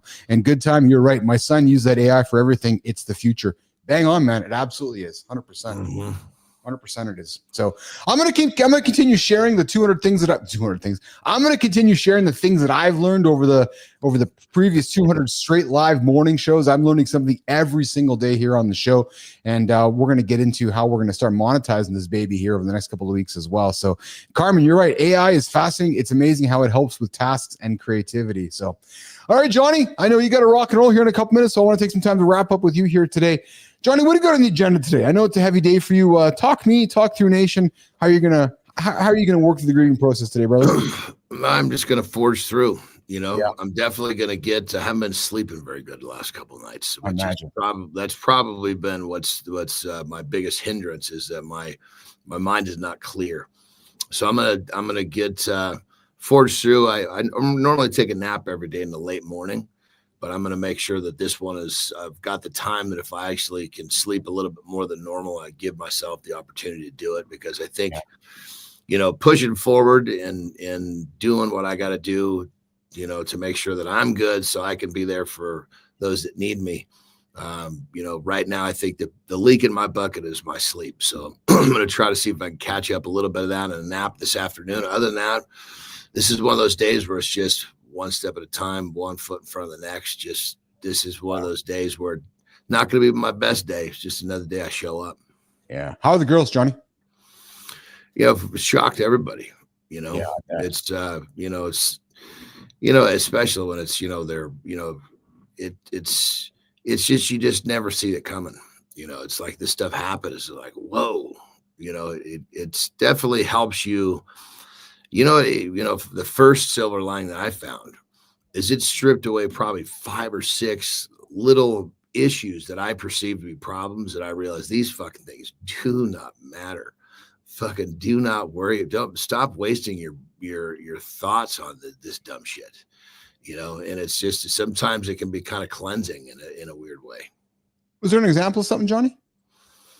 Just little stupid things like, perfect example, I'm a really scheduled person. Yeah, I know you are. And sometimes if I'm not moving on my schedule, the way that I feel that I should be, I can find myself, having anxiety or getting frustrated with myself, just things like that, like me being hard on myself, over performing a certain way, when in actuality, I guess it's just looking at, does that really matter? Does it matter that my transition was 10 minutes late? It's finding a way to give grace to yourself first, isn't it? And if there's something I can encourage you as your friend and as your brother is, it's to find a way to be intentional with that on a daily basis, especially as we age, right? Because you beat yourself up if you don't. Yeah, for sure. Yeah. So today's just one of those days where, it's going to be a bitch. You just got to push through. Yeah, it's actually true. All right, Mr. Anderson, well, listen, you take care of yourself. You take care of your brain. You take care of yourself first. Because I know if you take care of yourself first, you can take care of everybody else after that. And I tell you, man, I knew you were going to be here today, and it was a tough day for you. But I also know I know your approach and your attitude with things. So you're teaching others, right, that this is life, and showing up is part of the journey. And it might not be the best day, Johnny, but it's still the day, right? That's it.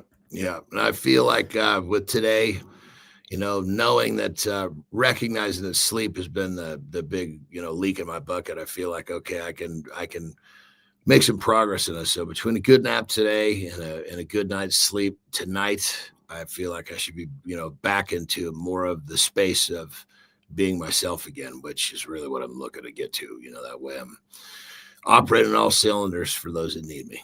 Yeah. Yeah. All right, Johnny, well, listen, my friend, you take care of yourself. You take care of your family.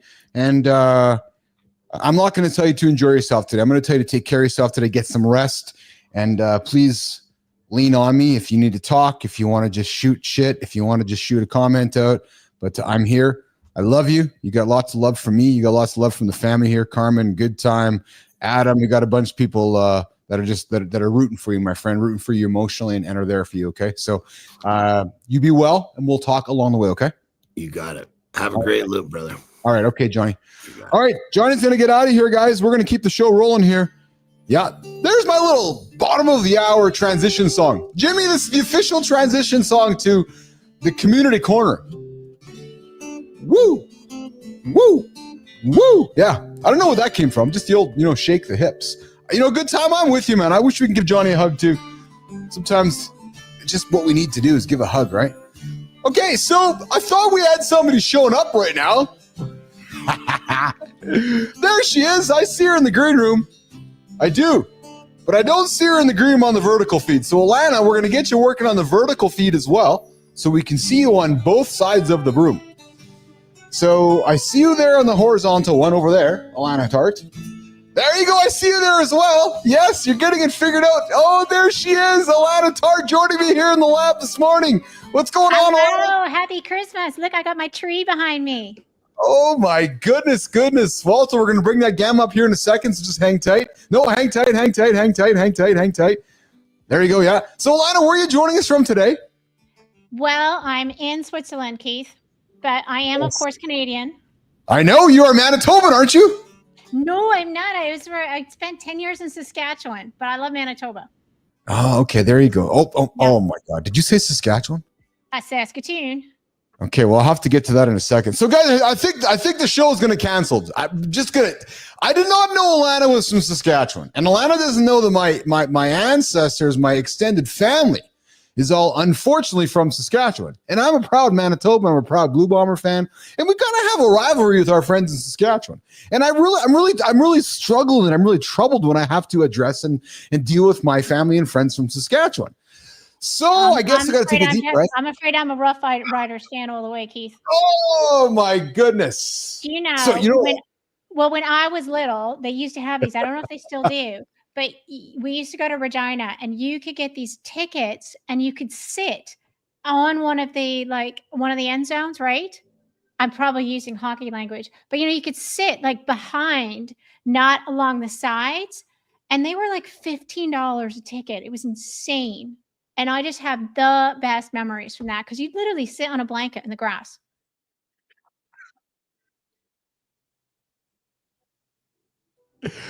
Oh man, that's exactly it. That's exactly it. All right, so listen, let's I was looking forward to having you here today for a couple of reasons. I know how's the governor up there at Good Time? Yes, I know. I got the governor up here in Canada. Do we still have you there, Alana? Yeah, we got you there. Good. Okay, so I think we got a little bit of I got you frozen here on my vertical feed for some reason. But Alana, so here's what I want to do. So Walter, I want to bring the old gamma up with why is Alana frozen on my vertical feed here, guys? Let's see here. There you are. Good. I see you there now. Perfect. Okay, cool. Okay, so listen. Walter, let's bring up the gamma to introduce Alana Tart to Business Athlete Nation here. Let's do that here. Awesome. All right. So Alana Tart is your executive coaching partner, over 15 years of experience. She is a fan of recognizing the signs of professional burnout, all about feeling trapped, emotional turmoil, performance decline. A constant worry is where Alana Tart comes from. Her approach, beyond Band-Aid solutions. No way, man. It's not about unconscious reactivity. It's about conscious response. Let's keep rolling, Walter. Let's keep rolling with her, Walter. We want to go tailored solutions from Alana Tart. Let's keep going, Walter.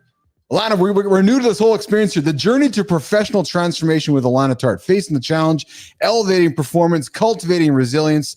And I see her, but I can't hear her now. Alana's unique coaching philosophy is about entrance to the darkness, holistic approach, nuanced development, and authentic transformation. Alana is your guide to professional coaching here with Alana Tart here. Let's keep it going, Walter. Take the first step towards forward transformation. Keep it going there, Walter. There we go. So, Lana, we are focusing on making our intro presentations to our guests. We're getting better at it, but I want to take some time to welcome you here to the lab this morning, Alana Tart. Joining us from, where in Switzerland are you joining us from, Alana? So I live in what's called the Lavaux. It's the wine region in the French-speaking part. It's very Canadian. Oh, I think we're having some troubles here on the... Okay, I don't know. You can't hear me? Hold on one second here. So Alana, just stay right there, Alana. Stay right there. Okay. Don't go anywhere here. We're going to do one quick thing here.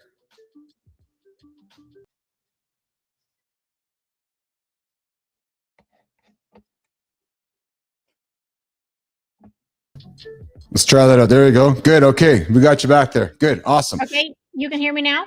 I think so. Yeah. Yeah. So did you say, are you in Zurich?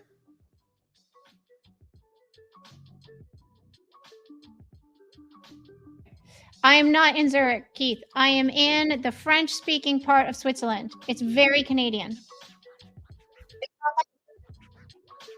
That sound is weird. I don't know. Yeah, I see your comment there, Jimmy. I don't know why I'm having an issue here. Yeah.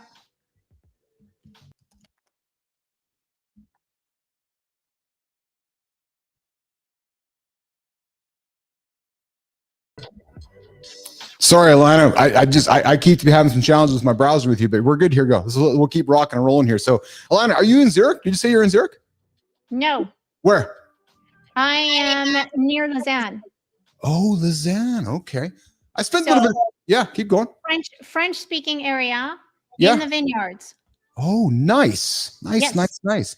So we connected on LinkedIn. We've been connecting and commenting and interacting in the feeds. And I want to have some fun with you because I made a post a few weeks back and the comment was, the hook was, some people think I'm a douchebag, or I was something like along those lines. And you're like, what? What are you talking about? And it was a play on words around this idea that we like to judge books by the cover. By their covers. Right. And I know through my journey in life, I've often been judged by the book by its cover. And, you know, on LinkedIn, on any good social platform, you want a good hook. So like, hey, it's a good hook. But I wanted to ask you, not about me, but just generally, just this idea of judging books by their covers and how we as humans can do a better job of not doing that, Alana Tart. Yep. Okay. That's such an easy question. You can hear me? Loud and clear. Thank you for being patient with me. Not at all. Thank you. Okay. So, number one, it's impossible to not judge. Let's just start with that point, but then I'll take you to where you can go. Yeah. And we are programmed to categorize good, bad, safe, not safe. Yes. Yeah, because right. we have to. It's our safety mechanism. It's how we all survived the Sahara, right? So we know that. The key to non-judgmental is not to stop judging. It's to observe and notice your judgments. Observe and notice your judgments. You have to get meta about it. Now I'm going to even take you another level because I know you're like super, super keen on mindset work. So am I. But here, Keith, mindset is everything itself is a mindset. In order for you to really do mindset work, you have to understand what are the mental models that you have and the mindsets you have them. You have to notice and observe them and reflect. Next point. So many of the judgments that you are making, because you're making them so split, they're unconscious until you notice them, are not actually going through your thought process a lot of times. They are sensory. You're feeling them. So you have a communication. So that's why, you know, you posted up all my credentials on there. And yes, I'm a mindfulness teacher. One of the reasons I'm a mindfulness teacher as well as coaching is because you have to be able to start being aware of and reading your emotions, your feelings, your sensations, because they're communicating so much more to you and dictating so much more of your behavior than you know. Alana, can we be mindful? I want to ask the question properly here. Can we make mindfulness an immediate reaction instead of an immediate response? So what I'm trying to ask you is when we habitual reactivity. Okay, so we can, right? Yeah, so you rewire what is your habitual reactivity. Right. Now, instead of judging you quickly, I'm creating awareness, right? Yes. So in the old world, judge. In the new world, create awareness, respond instead of react. Bingo. That's it. That's how you free yourself of this and free yourself of the labels. Because the sad part about being so judgmental, you're judging yourself, which means you're not accepting yourself, which means inside you're not really actually allowing yourself to be a whole person. So then play with me on this one. So then when I make the statement that people think I'm a douchebag, what you're hearing me say is I'm looking in the mirror and I am not giving myself grace because I'm considering myself a douchebag. If someone's saying that, then they have defined what is a douchebag and not a douchebag in their mind. They may not see themselves as a douchebag, but they're judging themselves based on that. So they may stop themselves from doing certain things, which could be quite helpful to them because they've got this concept that equals douchebag. This is fascinating, Alana. So does this also take us down the path of imposter syndrome when we really don't know who we are either, or we wonder who we are in the context of the environment that we're in?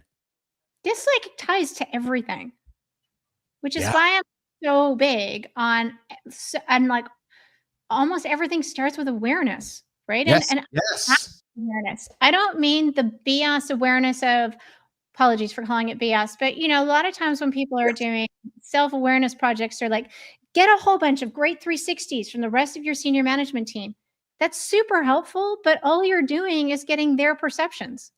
So that's great, but they're still their judgments, right? They're not actually your own self-awareness. It's somebody else's anecdotal evidence. It's not yours. No, and you actually need to take that, consider it in the round, and understand that it probably only tells you like 3 things: their perceptions, what is acceptable or not within that cultural environment, and your level of influence within that cultural environment. It doesn't actually tell you a lot about you necessarily. And so almost everything does start with being able to be, you know, out of just your mind, back into your body, understanding what are the signals that it's coming, seeing your thoughts, knowing you're not your thoughts. Like, we have so much mental chatter all the time, Keith. Yeah. Oh, Like constant. I woke It up is this like- morning. I woke up this morning with, you know, I talk about it daily. This whole show has been the greatest thing to happen to me because I feel like I can come on this platform, share what's going on with me, and then unlock what's happening with others. Like I woke up, so like next Monday, we got Dr. John Page coming on here. We're going to talk about that. This season's not always happy for everybody. This Christmas season, holiday season, not happy for everyone. And I woke up this morning battling a bunch of negative challenges in my brain. You can't see it. But And you know, but what's unbelievable is oftentimes what's amazing is that you saw it. There are a lot of times people don't see it and they don't know then why it is that everything else that day becomes really negative. So you really do have to actually just start by seeing, what am I thinking? What am I feeling? What is my body telling me? Yeah. Alana, when people come to you for coaching and for the services that you provide, is there one consistent theme that somebody's over and over knocking on your door about? So you had my profile up earlier and you had a word there I would say I don't coach on, and that's okay. Just so we're aware, it is, I'm not a burnout coach. I believe that actually that belongs more often when you get real burnout in the mental health realm. That's a different point. And that people often, when they're in that place, are not in the space they need to be in for coaching. So I'll just put that out there that it's not, that's one thing that's not. So I tend to work with people who are really high growth oriented, interested more in what I might call conscious leadership. And they might come to me either because they've stumbled, something's happened that shaked them. Maybe they have a really toxic work environment suddenly, or, you know, they even could be going through divorce if you want to put it on a personal side, or something they've had an opportunity and they really, really want to go for it. And that actually can be anything in your workplace. But I often look at myself and say, you know, what really brought me on this journey? It was having kids. I mean, because I care so deeply about them. I know I have to be my best for them to be able to be their best. Yeah. So I would say I tend to work with people who are on the brink of or are already growth junkies. Interesting. Growth junkies. So they're waking up wanting to grow, but find themselves in their journey stuck and then looking around going, who can help me get to the next level? That's right. Let's keep going to that next level. And I know that I have a client who's at a great place. It doesn't mean they have to stop with me, but I know I feel very proud of the job I've done when they start saying to me things like, I know that whatever happens, I'm going to be able to handle it. So then are you, when somebody says it to you next, here's a secret. Do you hang up the call going, shit, I got to go find another client because this one's going to be done in a few weeks? I love it when my clients take off. You know, I often, like, I love that. When I have a client that's lighting themselves on fire, like there is nothing more amazing. So yeah, I mean, I'm delighted when my clients no longer need coaching services for that, whatever it is that they're at in their life. I'm someone who I'm such a growth junkie. Like I always have a coach, but I'm not saying that everyone needs to do that. There's so many ways that you can keep on your own development. I love the energy you bring, Alana. I love the energy you bring to the conversation. When you look for a coach, you said you like to have coaches in your world. What do you look for in a coach that helps Alana Tart move to the next level? What are you looking for in somebody? So it depends on where I'm at in my journey. So yeah, so what is the thing that I want to work on? So right now, for example, well, I'll say this and see if it adds the next question. Right now, I'm working with someone who actually is very good at trauma and intergenerational trauma. I'm also highly trauma qualified. I tend to use that for blind spot and repeated pattern work than I do for actual trauma work. But I really wanted to work through some, we carry weight inside ourselves that we don't even know. Yes. And that's really like intergenerational. And so I wanted to work on that. I wanted to have more of a self-discovery journey in terms of what is the weight that I'm not yet aware of. And he has been amazing. Amazing. There's a reason that you had this awareness where you woke up one day going, intergenerationally, either you have lost somebody within your time or you're anticipating something happening or there's some trauma happening intergenerationally. But Alana, what caused your own awareness to say, there's a gap, there's a blind spot over here for me as Alana Tart. I need to go work on this. So I have decent what's called ACE scores, okay, which are about complex or developmental trauma. Okay. And I worked through quite a lot of those, but just knew that there was still some heaviness there. So I wanted to start off working at that in terms of, okay, what has been the impact on me? Like, I don't see it, but I know it's there and I don't want to pass it on to my kids. Like, that's the big one. Like I said, my motivation really is very much around my kids. So if I'm going to be a chain breaker, because these things, they do pass. If I'm going to be a chain breaker, I have to be able to see it. So that's why I went to it, because I knew that I'd already done a lot of work already, but there was still something there that I could sense I don't quite have the whole picture yet. Do you want me to give you like a really easy concrete example? I do. Yes. So, and I posted about this on LinkedIn the other day. This was not this coach, a previous coach who isn't so good in this area, but this really was like the light bulb of, okay, I need to see more of this. So, in my last company, when I was still in corporate and doing pretty much only lawyering, because I'm still a general counsel, I was passed up for a promotion and was given the feedback that one of the main reasons, in fact, not the predominant reason, was because I'm a female. And really, this, that's the first reaction, except for that didn't bother me. When I went back to my coach to try and figure out like why I was crying, and I knew I wasn't disappointed and I wasn't angry. I had full acceptance that in that cultural environment, whether we think it's right or wrong, is a totally different point. I just accepted in that cultural environment, this was someone trying to do me a favor by telling me that here, females have a small box of behavior, which sucks because it's smaller than what the men can do. And, if you want to succeed here, you have to fit in that box. And when I went through my coaching session on this, my coach kept picking up a word that I didn't even know I was saying, which was sacrifice. And I suddenly, and when this was pointed out to me, it suddenly was like, oh my gosh. Now, Keith, I'm 5th generation professional female. I am related to the first woman licensed to practice medicine in Canada. And every generation after that, my mom's a specialist physician, her mother's a surgeon, we go on, right? Yeah. I'm from a professional female line. And they wholeheartedly had bought the idea that the epitome of womanhood is sacrifice and selflessness. And as soon as I saw that, I was like, oh my gosh, I'm sitting here crying for all of them. I'm not crying about this feedback I've been given on a job I don't really care a lot about. That must have been a aha moment for you. That was huge.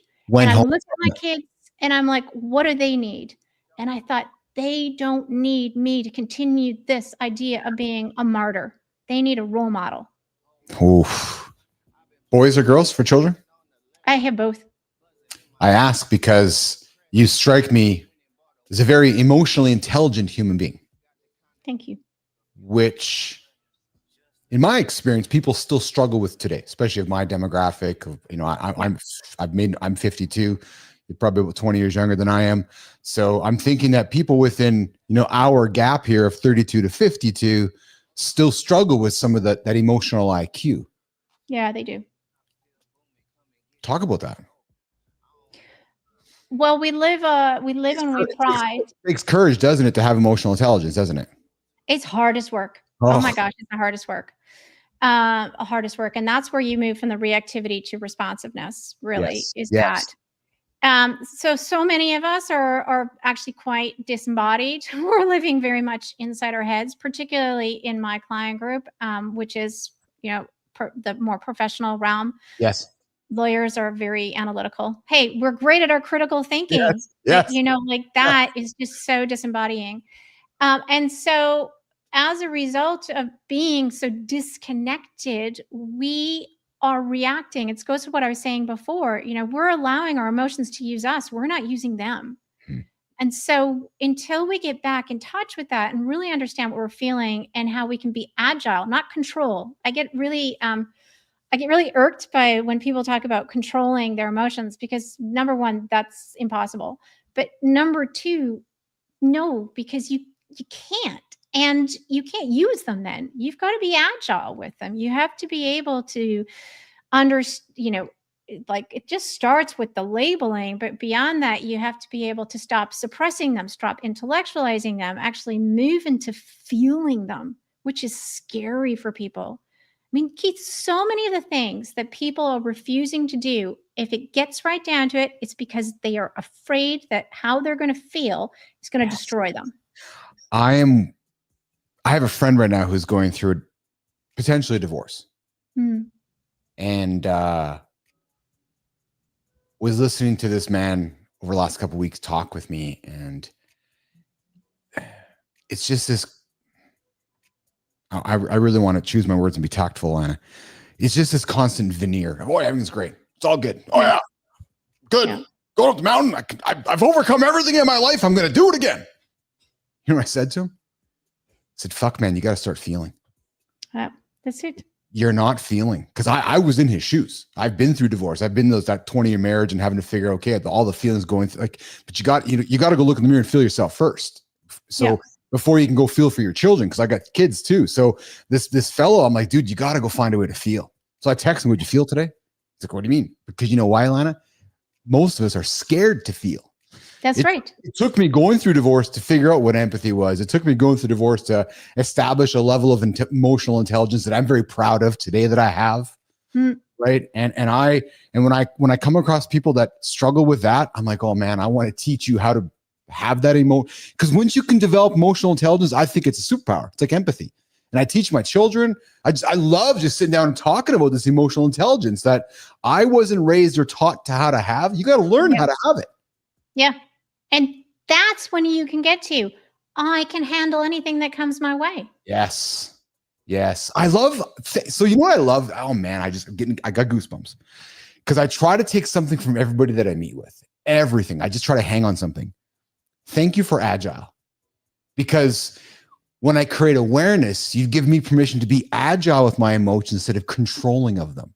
Yeah. Because we're so quick to say, yeah, but I can only control the situation right now. Well, hold on a second. No, let's maybe agile with it, because when you have agility, you can pull levers. That's right. Like I say, use them, not let them use you. Yeah. Dude, this is awesome, man. This is awesome. So listen, I want to be respectful of your time here. And I know we have somebody walking up the old Mornings in the Lab mountain that I'd like to shine a light on for the Creator Spotlight. And I know that we said to you last week, said, Alana, there's somebody that I know that you want to shine a light on here. I don't know what happened here, boy. There we go. I know you gave us somebody who we're going to shine a light on here this morning for the Creator Spotlight.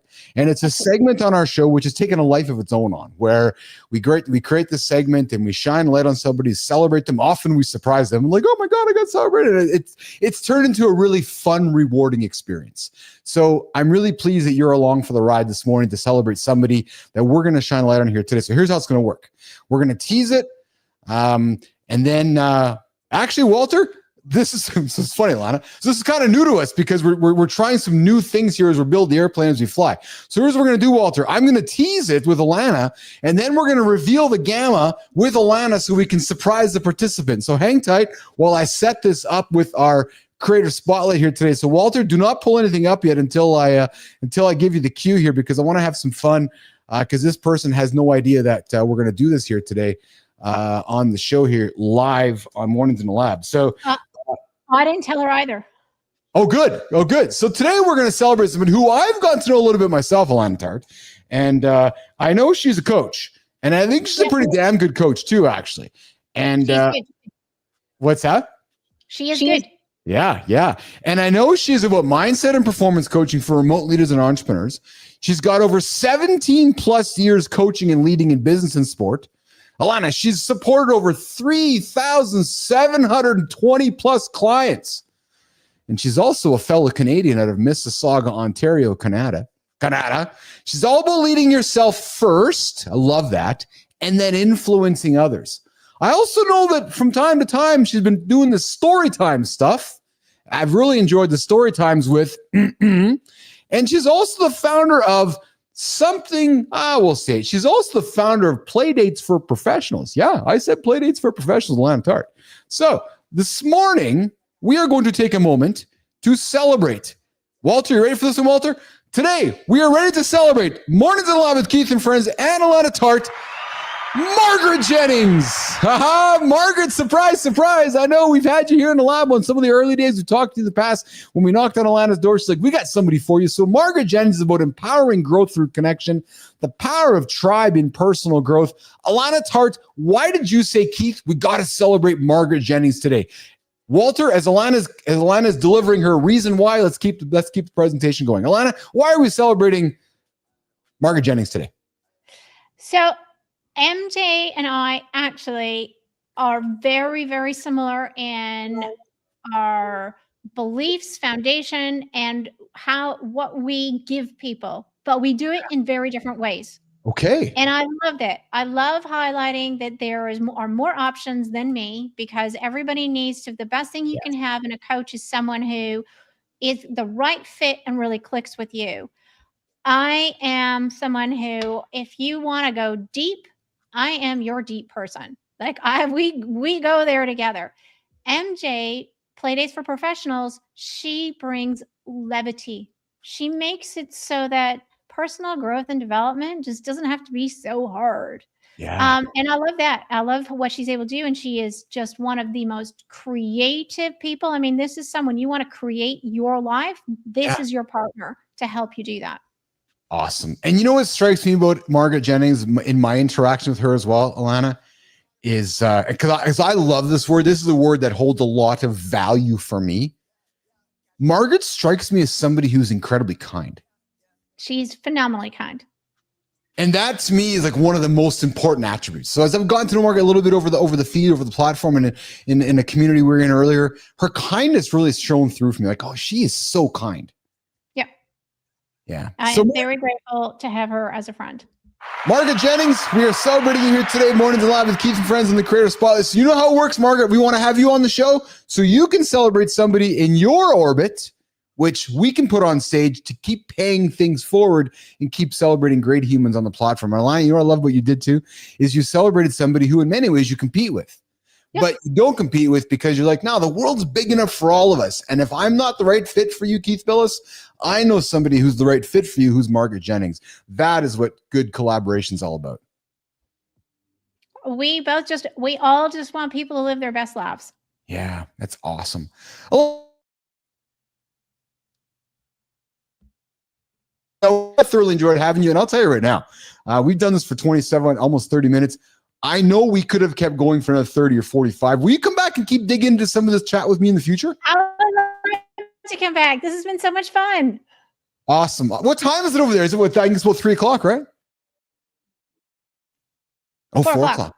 4 o'clock. Okay. So Afternoons in the Lab in Switzerland with Alana Tart joining Keith Billis on Mornings in the Lab here in North America. Alana, you have yourself an awesome day, and we'll see you in the feeds. Okay, here's what's going to happen. I'm going to cut some of this content up for you. I'm going to plop it on over to you so you can share some of your great wisdom out there, and then we're going to bring Margaret Jennings on for a future creative spotlight. Okay. It's been such fun and such a pleasure. Thanks, guys. Awesome. And Alana, I'm not a douchebag. I know you're not. I told you that. Alana Tart, I appreciate you. You have yourself an awesome day, and I'll see you in the feeds, okay? Bye-bye. Take care, Alana. All right, guys, Alana's out of here. You got me just hanging out here, finishing up the show here. Mornings in the Lab with Keith and friends. We're going to wrap it up. Yep, top of the hour here. It's time to get out of here. We're back tomorrow.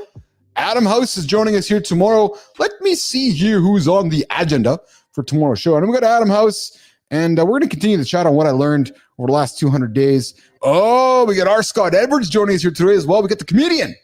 I didn't say R. I said R. Scott Edwards joining us tomorrow morning, Mornings in the Lab with Keith and friends. I invite you to join us. All right. Walter, good job on the gamma, brother. Alana, appreciate you. On behalf of Johnny, Marty. So I look down because I'm thinking. Yeah, brain's thinking right now. There's no notes here. No, just thinking. On behalf of Johnny, Marty, good time. John Dugan, Jimmy, everybody on the show today. Jason Shen, the Outlier. Joe Fontana joining me with some answers. Carmi Sierra, thank you as well. We'll see you guys tomorrow. Mornings in the Lab with Keith and friends. We are going to get out of here, get to work, get on with the day, make content, and we're going to get back to get you guys to get your ass out of bed tomorrow morning. See you guys tomorrow. Let's get out of here, Jimmy. Let's get out of here, Walter.